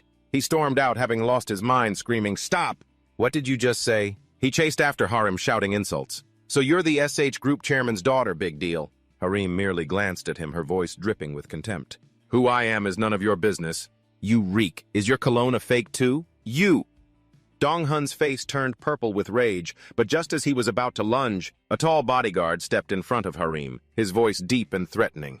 Who are you, young man? Dong-hun immediately backed down, explaining frantically, no, it's not what you think. The next morning at the school library, Yuen placed 3 thick research files on the table. You found all of this by yourself? Mina asked in awe. How are we supposed to have time to read all this? Here, this is how I do it, Yuen said calmly. He immediately flipped through the stack of documents. His eyes scanned the pages at an extraordinary speed, his head swiveling like a machine. Every second, the entire knowledge of a page was scanned and stored in his brain. His groupmates could only gape in horror, exclaiming, What was that? Did you really read all of it? When he was done, Ewan stood up. Just use these as reference materials. I'll summarize and extract the necessary parts. I'm going to the restroom for a bit. As Ewan walked out of the library, he happened to run into Dong-hun. Oh, hello. Ewan initiated the conversation. Are you here for your group project? Dong-hun scratched the back of his neck, replying awkwardly. Yeah. You too. Yeah, my group is in there. Ewan gestured inside. Come on in. Huh. Dong-hun was startled. The embarrassing memories from the previous night came flooding back. Knockoffs. You think people will praise your fragile ego? How dare you judge me when we've just met? Oh my God. So childish. He immediately avoided Win's gaze, stammering awkwardly, no, I just left my laptop in the classroom. With that, he turned and fled as if being chased by a ghost, and Win just watched him silently. From now on, Dong-hun won't try to pick a fight with me anymore. Good, I've restored a piece of my normal life. This is a very natural reaction. The problem is solved. Just then, two students walked by chatting with each other. What should we eat tonight? How about jjajangmyeon? The two words jjajangmyeon immediately triggered Ewan's imagination. An image of glistening noodles covered in a rich, dark sauce appeared, making him crave it so much he had to swallow. He suddenly remembered Detective Tae-yun's promise. You want to eat jjajangmyeon at the police station, sure. I'll order sweet and sour pork, too. At the police station, Tae-yun took a long drag from his cigarette. John, what case is it this time? John, his colleague, asked tiredly. Should we eat something before we go? Tae-yun set his sharp eyes, scanning John. Pale face, gloomy expression. Your blind date didn't go well, did it? You got rejected, right? John burst out laughing. Are you trying to be Ewan wrong? A sparrow trying to imitate a hawk will break its wings. My friend. Tae-yun mumbled, It's the hawk imitating the sparrow, you idiot. The two of them had just stepped inside, when less than a second later they came running back out. So many horrific cases in our district lately. Tae-yun frowned, starting the car. Did some new Grim Reaper just move in? He roared in frustration. Those bastards! I'll tear them apart one by one and throw them all in jail. Two police cars sped off under the gray sky. At the crime scene, an ordinary house, but the air was thick with the smell of death. Tae-yun and John went straight to the rooftop. Hey, Chief, Tae-yun said. Why are you taking so many pictures? The forensic officer pointed to a styrofoam box. It's better if you don't ask. The moment Tae-yun glanced inside his eyes, immediately bulged his chest, feeling like it was being squeezed. He roared in fury, What kind of sick bastard? Inside the box were dismembered human body parts, a bloody mess of flesh. Identity! Tae-yun tried to suppress his nausea, his voice cracking. Park Dong-hyuk, 21 years old.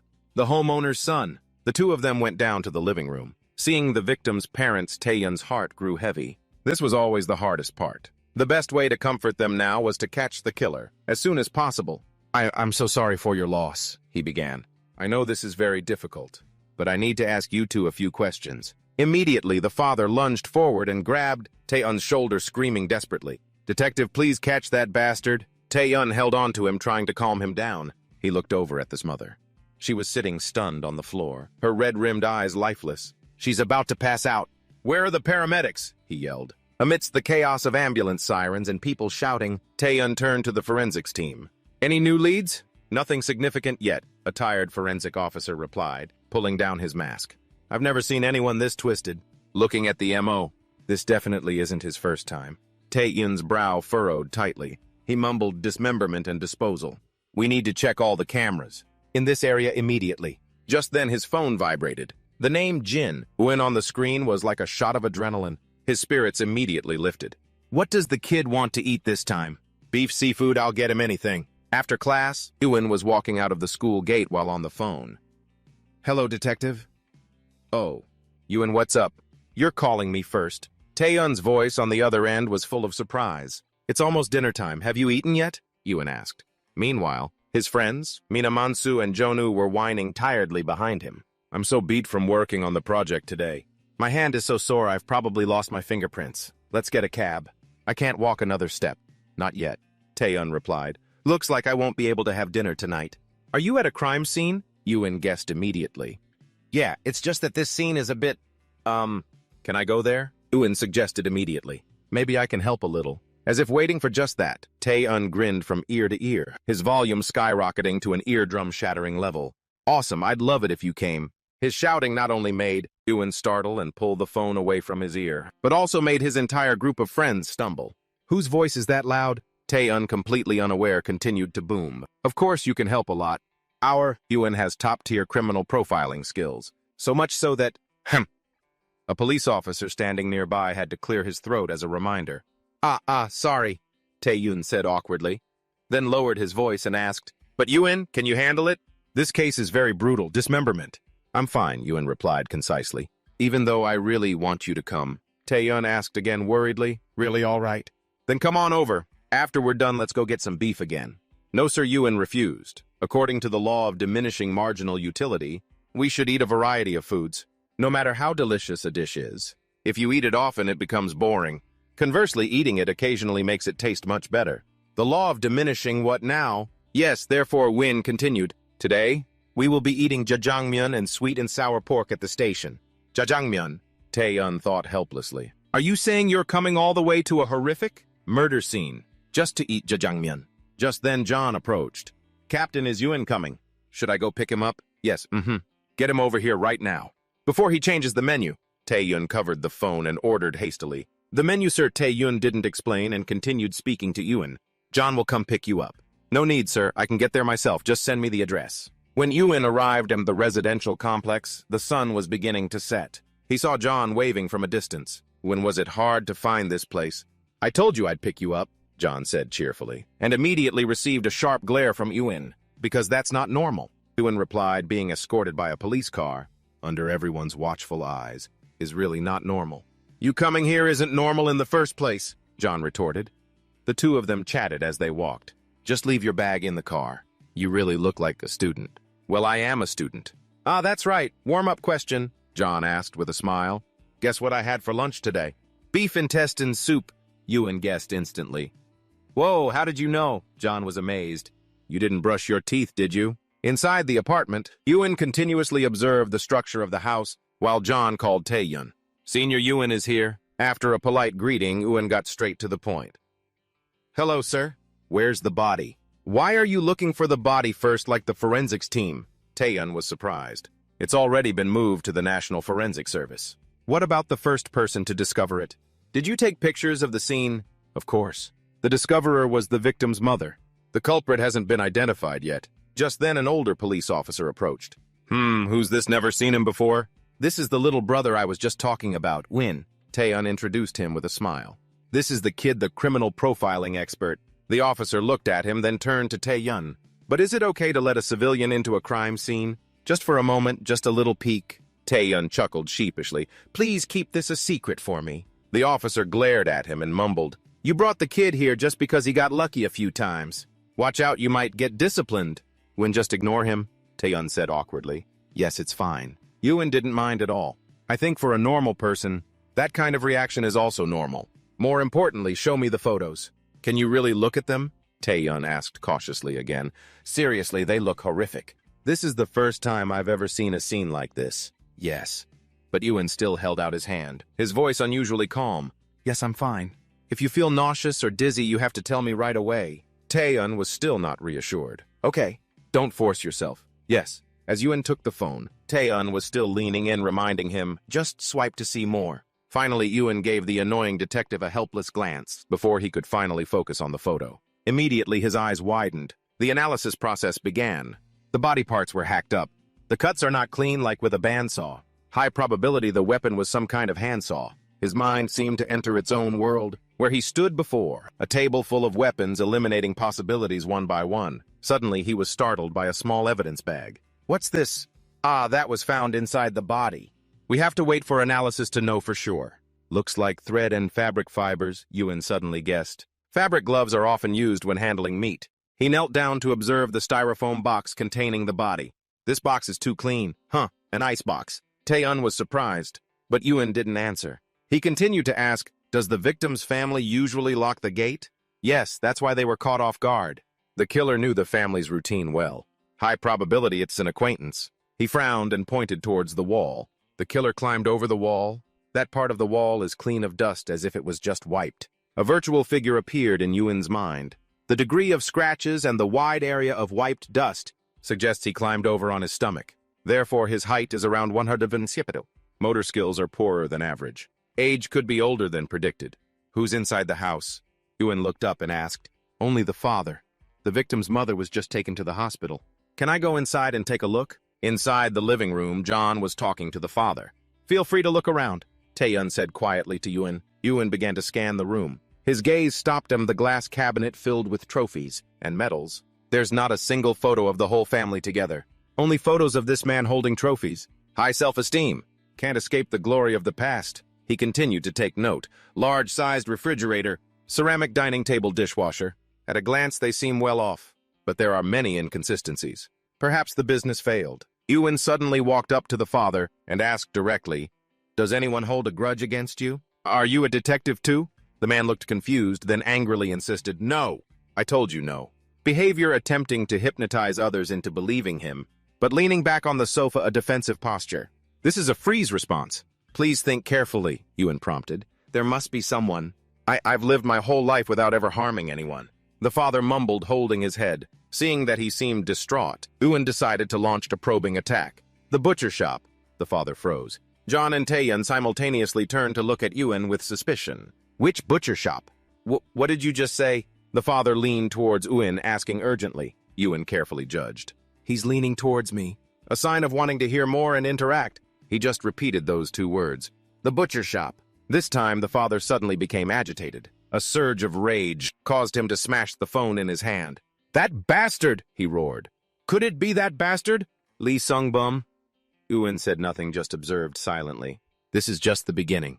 The father leaned back on the sofa, his body trembling violently. He screamed agitatedly, his voice cracking with pain. That bastard! Did he do this to my son? Ewan calmly asked, his voice even and emotionless. Who is Lee Sung-bum? Does he work at a butcher shop? When the father nodded in confirmation, the gears in Ewan's brain began to turn wildly, piecing everything together. He continued to carefully observe the man's body language, covering his face an emotional surge. Could be because the truth is too painful to face, or he's simply trying to hide something. A natural defense mechanism. Last time, the father began after a long silence, there was this guy who spread a rumor that my son assaulted his daughter. He paused, an image of Lee Sung-bum appearing in his mind. He's the butcher. I'm sure this has something to do with him. His voice started to rise. That's right. It all fits. We had an agreement. We settled it peacefully. That bastard, arrest him now. I swear I'll kill him. He shot up like a wounded animal, about to charge outside. An investigator rushed over to stop him. Sir, please calm down. Calm down. You think I can be calm right now? Arrest Lee Sung-bum now. Ewan silently stood up and walked out. He had all the information he needed. Tae-yun quickly followed. Behind them, the sounds of shouting and pacifying still echoed. Once they were both out on the balcony, Tae-yun asked curiously, Hey, how did you know that guy works at a butcher shop? Do you have a sixth sense or something? It was obvious, Ewan replied, a little surprised. Obvious how? Tell me. Ewan began to explain, his voice clear as if reading a report. The killer was bold enough to dispose of the body parts right in front of the victim's house. This recklessness shows that he is very meticulous and confident. He calculated the time when no one would be home. But Ewan paused. Someone that meticulous? Why would he intentionally leave behind evidence? Maybe he didn't notice the thread and fabric fibers. Tae-yun interjected. Criminals sometimes act very organized, but sometimes they're sloppy. Just as you said, Ewan latched onto that argument. He is an organized individual, but he also has disorganized behaviors. He carefully observed the people living in this building. He knew the habits of the households well, most likely an acquaintance, even someone who socialized with them regularly. Based on the initial clues, I guessed the killer might be an older person. With slower reflexes, he shifted his attention to the cuts on the body. On the other hand, regarding the disorganized behavior, the cuts on the body look like they were made with a power saw, specialized for butcher shops. However, the cut surface is rougher. This indicates that the killer used a type of handsaw to mimic the cut of a power saw. He's deliberately staging the scene. But think about it, Ewan continued. What are the chances that someone so meticulous would accidentally leave behind thread and fabric fibers, especially someone who handles meat professionally like Lee Sung-bum? Their job requires them to spot and remove anything foreign from the meat. Hearing this, Tae-yun started to see the problem. You mean he intentionally used a saw similar to a butcher's? and intentionally left behind the thread and fabric fibers to frame someone else. Exactly, Wynn nodded in confirmation. Furthermore, he used an ice chest to slow down decomposition. The purpose was to obscure the time of death. Everything seems to have been carefully calculated, but a few details are staged. He's only showing us what he wants us to see, like the handsaw and the fibers, which were placed in overly convenient locations. Whoa, I didn't even think of it that way. Detective Kim Tae-eun couldn't help but be impressed. That's normal, Ewan replied nonchalantly. People only see what they want to see, and believe what they want to believe. That's human nature. This is cool, he mumbled. Cool. Tae-eun was speechless, but on the outside he couldn't help but praise him. To see it once and come to such an accurate conclusion, that's genius. Immediately Ewan's face darkened. Or maybe not. Tae-eun quickly corrected himself. Just normal like me. Ewan looked satisfied again, and the detective breathed a sigh of relief. What a strange kid. The two quickly returned to the case. So you mean the real killer is intentionally framing the butcher Lee Sung-bum? It seems so, Ewan nodded. And he planned it so that all the security cameras and black boxes would lead us straight to that butcher shop. But, Tae-eun mused, it's another misdirection, like the wig case before. It feels very similar yet somehow different. Can we see the cooler box again? Ewan suddenly requested. Tae-eun opened his phone. The image of the box appeared. Doesn't look like anything special, Tae-eun concluded. Not a single scratch, completely new, Ewan added. Right, he probably bought it just for this case. Is there a problem? Ewan didn't answer, instead moving on to another question. After the box was discovered, how was it moved? The forensics team probably handled it. I saw they had a hard time carrying it away. A new question arose. Then how did the killer alone carry such a big and heavy box into the victim's house? Maybe he climbed the wall first and then opened the gate. Tae-eun replied reflexively, then suddenly stopped. Wait, you're right. That thing is so heavy, it would have at least left some scratches on the wall. They both fell silent. How could he have moved that box so cleanly? What motive would make someone kill a young man and then create a complex scene to frame someone else? Just then a police officer ran up to report Detective Kim. The security camera near the convenience store caught a suspicious vehicle. A man dressed as a delivery driver quickly went in and then disappeared. It's just a misdirection, Ewan stated immediately. Lee Sung-bum's alibi is definitely perfect. Track that car now, Tae-eun ordered. When the other officer left, Tae-eun turned to Ewan and asked seriously, Ewan, if it's not Sung-bum, can you identify the real killer? I can, Ewan replied without a hint of hesitation. Really? Who is it? Tae-eun asked excitedly. It's someone who dislikes Sung-bum, or someone who hates the victim Park Dong-hyuk. Ewan turned to look back at the house.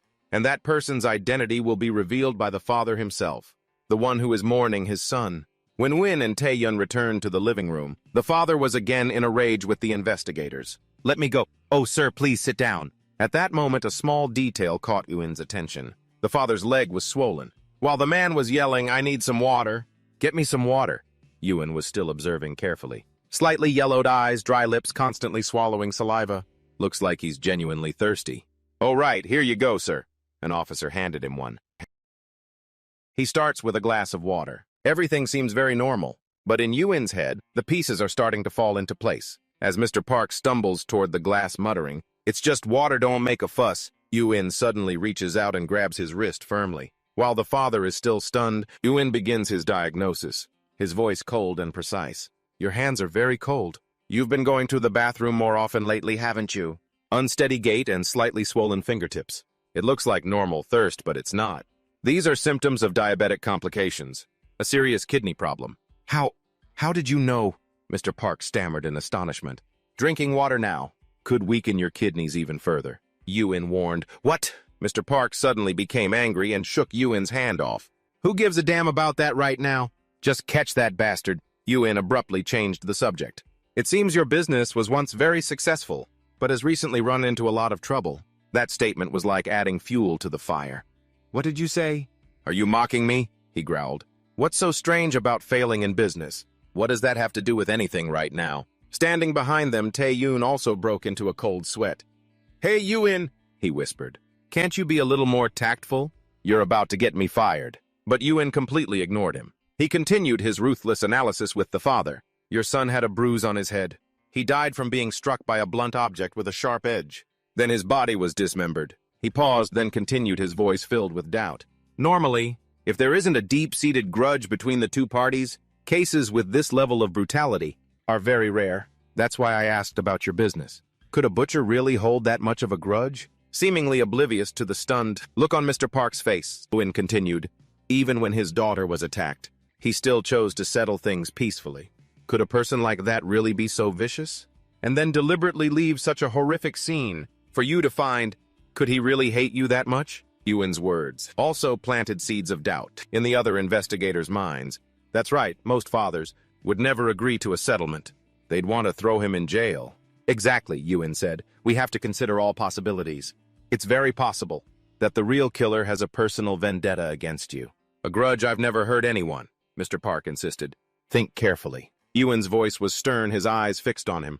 We don't have much time. Someone hates me. Besides Lee Sung-byom, who else could it be? Mr. Park muttered in confusion. The clock on the wall kept ticking. 6:40. Time is running out, Ewan thought tensely. Think carefully. He repeated, his voice dropping lower. Wait a minute, he said, slowly recalling. Now that I think about it, about 4 years ago. Just then, Ewan's eyes were drawn to a box of business cards on the table. He quickly pulled out his phone and looked up the company name on it. The world is so convenient now. Anyone can easily find out what others are doing. As the search results appeared on his phone screen, the father's deep, gruff voice also rang out, admitting a bitter truth. 4 years ago, there was a similar incident with that kid Jong-hyuk. So he has a history of sexual assault, Ewan thought. He also shrewdly noticed the change in address. My son, an affectionate term.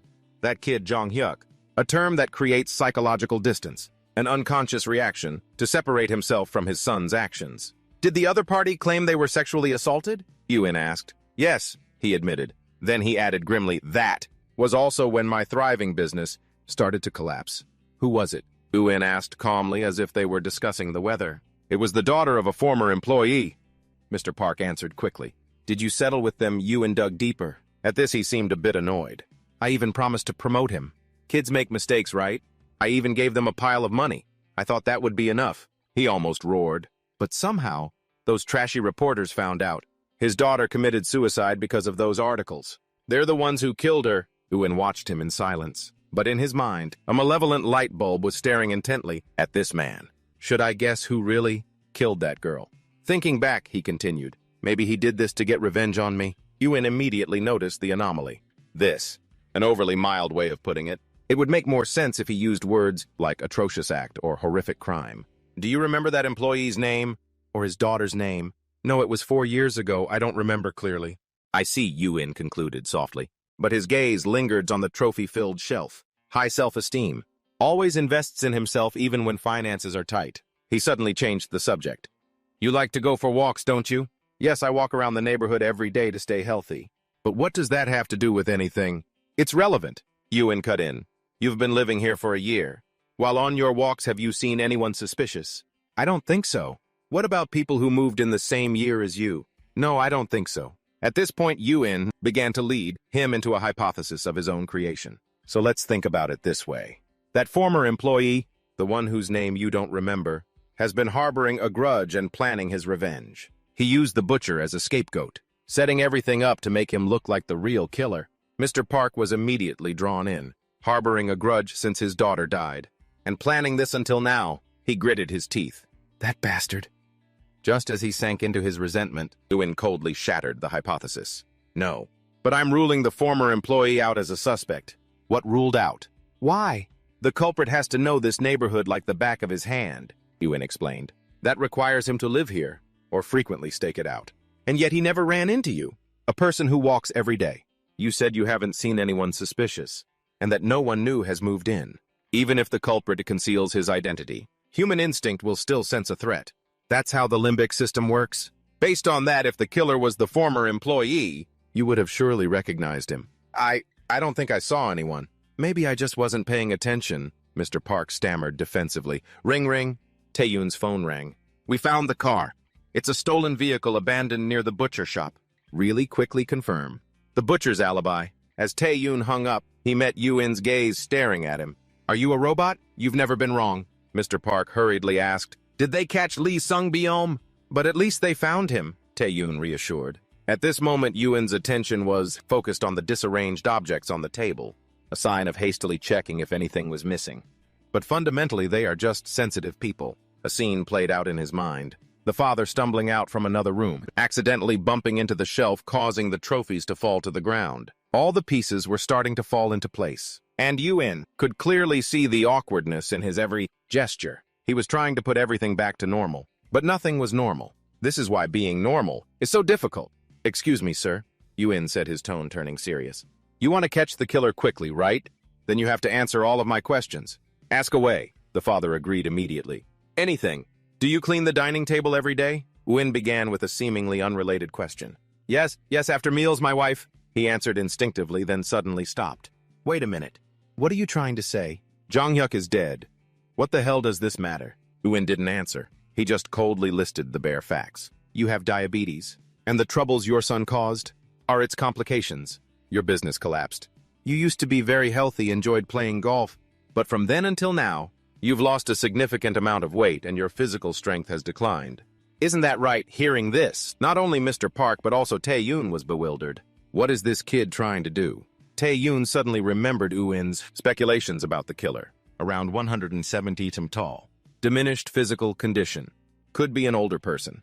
A jolt ran down his spine. "Have you ever dreamed of becoming an actor?" Yuen abruptly changed the subject. That question was like a spark to a powder keg. "What?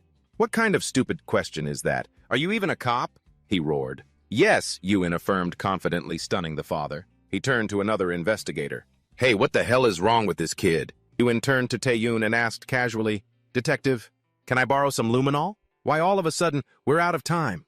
"All right, wait a sec." Tae-yoon rushed off, borrowing a spray bottle from the crime scene unit. A quick heads up, Yuen flicked off the lights. The room plunged into darkness. "What are you doing?" Mr. Park yelled, startled.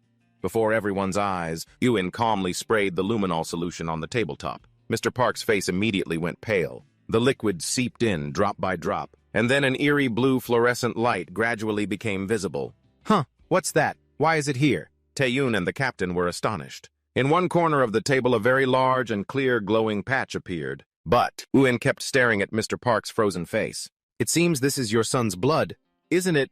No, that's not right. "It's a misunderstanding," he protested frantically. But then he admitted it. "Yes, that's Jong-hyuk's blood. We had an argument before he died. I just accidentally pushed him. Look, the blood is only in one spot. If it wasn't an accident, the blood would have splattered everywhere." To prove his point, he even challenged, "Check the floor. There's not a single drop of blood. 99% truth, 1% lie."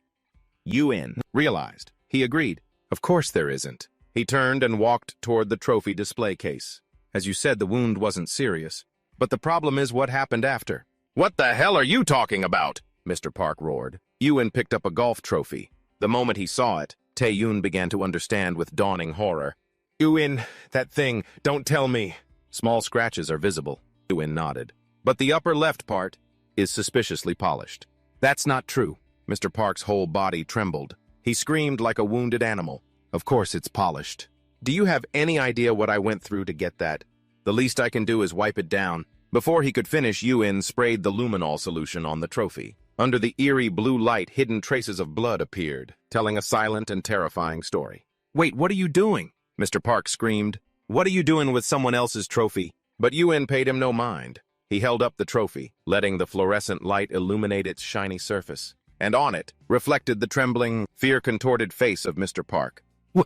Why? In Yuen's mind, the crime scene began to reconstruct itself vividly. It's this same living room, but covered in white plastic sheeting. The door opens. Park Jong-hyuk walks in surprised. "What's all this?" From another room, his father, Mr. Park, emerges. "Dad, you're home," he asks coldly. "Dad, what is this? Why is there plastic everywhere?" Mr. Park doesn't answer. He walks in, stumbling on the slippery plastic sheeting, and bumps into the trophy case. "Oh damn, Dad, are you okay?" Jong-hyuk runs over worriedly to help him.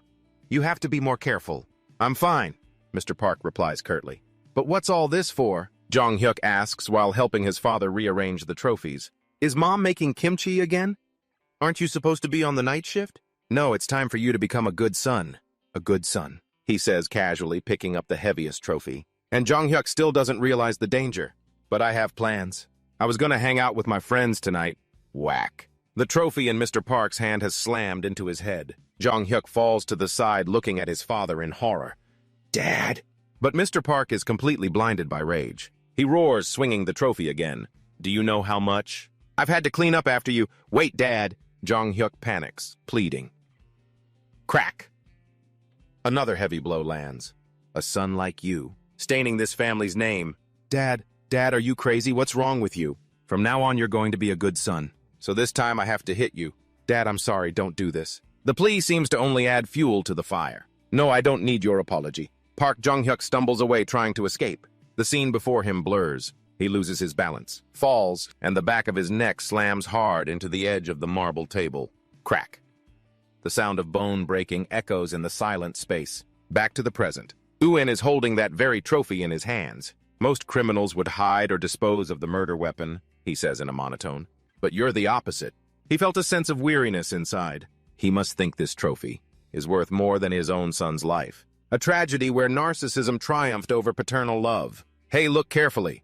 Mr. Park was still stubbornly denying it. What kind of father would kill and then dismember his own son? Eun presented the answer right in front of him.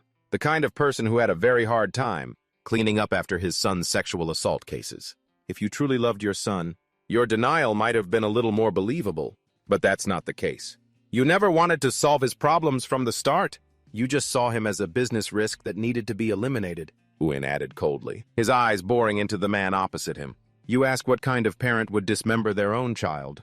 The answer is, a father, who was afraid his unruly son would destroy everything he had built and decided to clean up the mess once and for all. The image of the father standing before his son's body appeared clearly. In Eun's mind, his voice remained steady and cold like a judgment. There are parents who let their children starve to death. There are those who feel a sense of relief when they abuse their own child. The look in your eyes as you looked down at the body was filled only with coldness. Do you need me to give you more examples? The scene of him alone, silently dismembering his son appeared like a slow-motion film. What is this nonsense? Mr. Park roared, trying to cling to his last shred of denial. I reported the crime so you could catch the real killer. Why are you blaming me? No, I haven't blamed you at all, Eun corrected coolly. I'm just curious when you started planning this. You surveyed this area very carefully before moving in.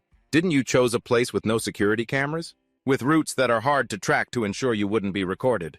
You're lying, Eun unfazed asked directly. How much insurance money did you receive from the death of Park Jong-hyuk? It wasn't me, I told you it wasn't me. An investigator approached, his voice calm but firm. Sir, please calm down and come with us to the police station. Why me? He screamed, trying to deflect. You said it was Lee Sung-byum. That bastard is the one who came here and did this, Tae-yoon commanded in a low voice. Jun quickly moved forward, with his colleagues, to restrain him. I am informing you that you have the right to remain silent. Anything you say can and will be used against you in a court of law. After Mr. Park was led away, Tae-yoon asked Eun doubtfully if it's really the son's blood, then why were there no bloodstains on the floor? But he used a plastic tarp to cover the floor, Eun answered nonchalantly. Blood will soak into wood, but it can't get through plastic. Same thing in the bathroom. But we still found traces of blood in the bathtub. Tae-yoon was still confused. So why did he have to climb the wall to stage it? Eun explained. 1, to disrupt the investigation, and 2, to have a witness. He wanted to create the image of an intruder in the eyes of his neighbors. A witness's testimony is very difficult to analyze scientifically, and the reason he could transport the ice chest without leaving any scratches is because the body and the chest were already in the house from the beginning. I get it. Tae-yoon nodded, completely convinced, while Eun was trying to remind himself to act like a normal person. The crime scene personnel walking by were curious, glancing at him. Who is that kid? I heard he's a psychological profiler. Suddenly, Eun's gaze stopped. His reflection was on the face of the clock, on the wall which showed 7:20. He stared at it for a long time. Detective, he called, his voice a bit urgent. What is it? I think we have to go to the police station right now. Hurry up! Eun suddenly yelled. Why, what's going on? Tae-yoon didn't understand. Let's go. Did we miss something? Yes, Eun confirmed, his face full of urgency. It's very dangerous. What is it? Tell me. I'll explain on the way. There's not much time left. Once in the car, Eun immediately took out his phone and started typing furiously. Turns out the kid was ordering jjajangmyeon before the restaurant closed, leaving Tae-yoon speechless. He turned to look at him with sparkling eyes and asked, Can I order sweet and sour pork too, Hyung? Of course, get the large size. I eat a lot. Tae-yoon replied, then wondered again. But aren't we going to catch an accomplice? Why order food so early? There's probably no accomplice. There's something even scarier, Yuan said while tapping on his phone. There's a Chinese restaurant across from your police station. Right. Yeah, what about it? I heard it's really famous. They stopped taking delivery orders at 7:30. How fast do they sell out? That they can close so early. I almost missed out on their delicious food. And it's a chance to eat at a police station, too. That's a truly unimaginably terrifying thing to miss. Ugh! Taeyun was too tired to argue. He thought it was some big case-breaking matter, but this kid was still only thinking about food. So you already paid. I should have treated you. What should I do? Don't worry, I pay on delivery. You can still pay for it. Oh, really? So did you order the spicy stir-fried chicken? That dish isn't normal. As expected, even though he's a foodie, he never orders anything abnormal. At the police station, to everyone's amazement, Yuan was demolishing the food at an incredible speed. Seeing him grab food non-stop, they couldn't help but comment, "Did he not eat today? Watching him eat it looks like he's been starving since this morning. Where did all the sweet and sour pork go? I didn't even get to touch it yet." Just then, the captain opened the door and walked in. "Captain, why are you here? I heard you guys caught the criminal. Not a suspect, but the actual culprit." "Yes, that's right. Have some sweet and sour pork, sir." "You guys go ahead. But who is this teenager?" "Don't tell me he's the criminal." "Well, I told you about him before. It's Yuan." The captain was startled. "This is Yuan. It's been a year, hasn't it?" "The boy who was imprisoned for 12 years. I really didn't recognize him." He turned to ask Yuan, "Yuan, are you doing okay? But why are you here today? Did you come to report another crime?" "No, sir. I just came to eat jjajangmyeon." Taeyun quickly explained, "It's like this, sir. On our way back to the station, we ran into each other by chance, so I invited him to stay for dinner before heading home. Our relationship isn't exactly normal, you know. Right, Yuan?" But before he could finish, Taeyun got a painful slap from the captain. "What were you guys thinking bringing a civilian to a crime scene?" After that, he turned to speak gently to Yuan again. "Is the jjajangmyeon good?" He answered honestly. "Yes, it is, jjajangmyeon. Eaten at a police station tastes freaking amazing. To have such a bomb restaurant near the station, I think the location of this police headquarters is truly god tier." After finishing his meal, he said to Taeyun, "Thank you for the meal, Hyung. I'll be going now."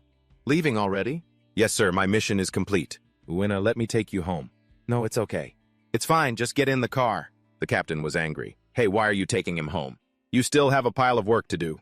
"We'll be right back." Taeyun replied, but all his colleagues defended him. "We have a responsibility to take him home, sir." "It's the right thing to do." "What's this now? What's gotten into you guys today?"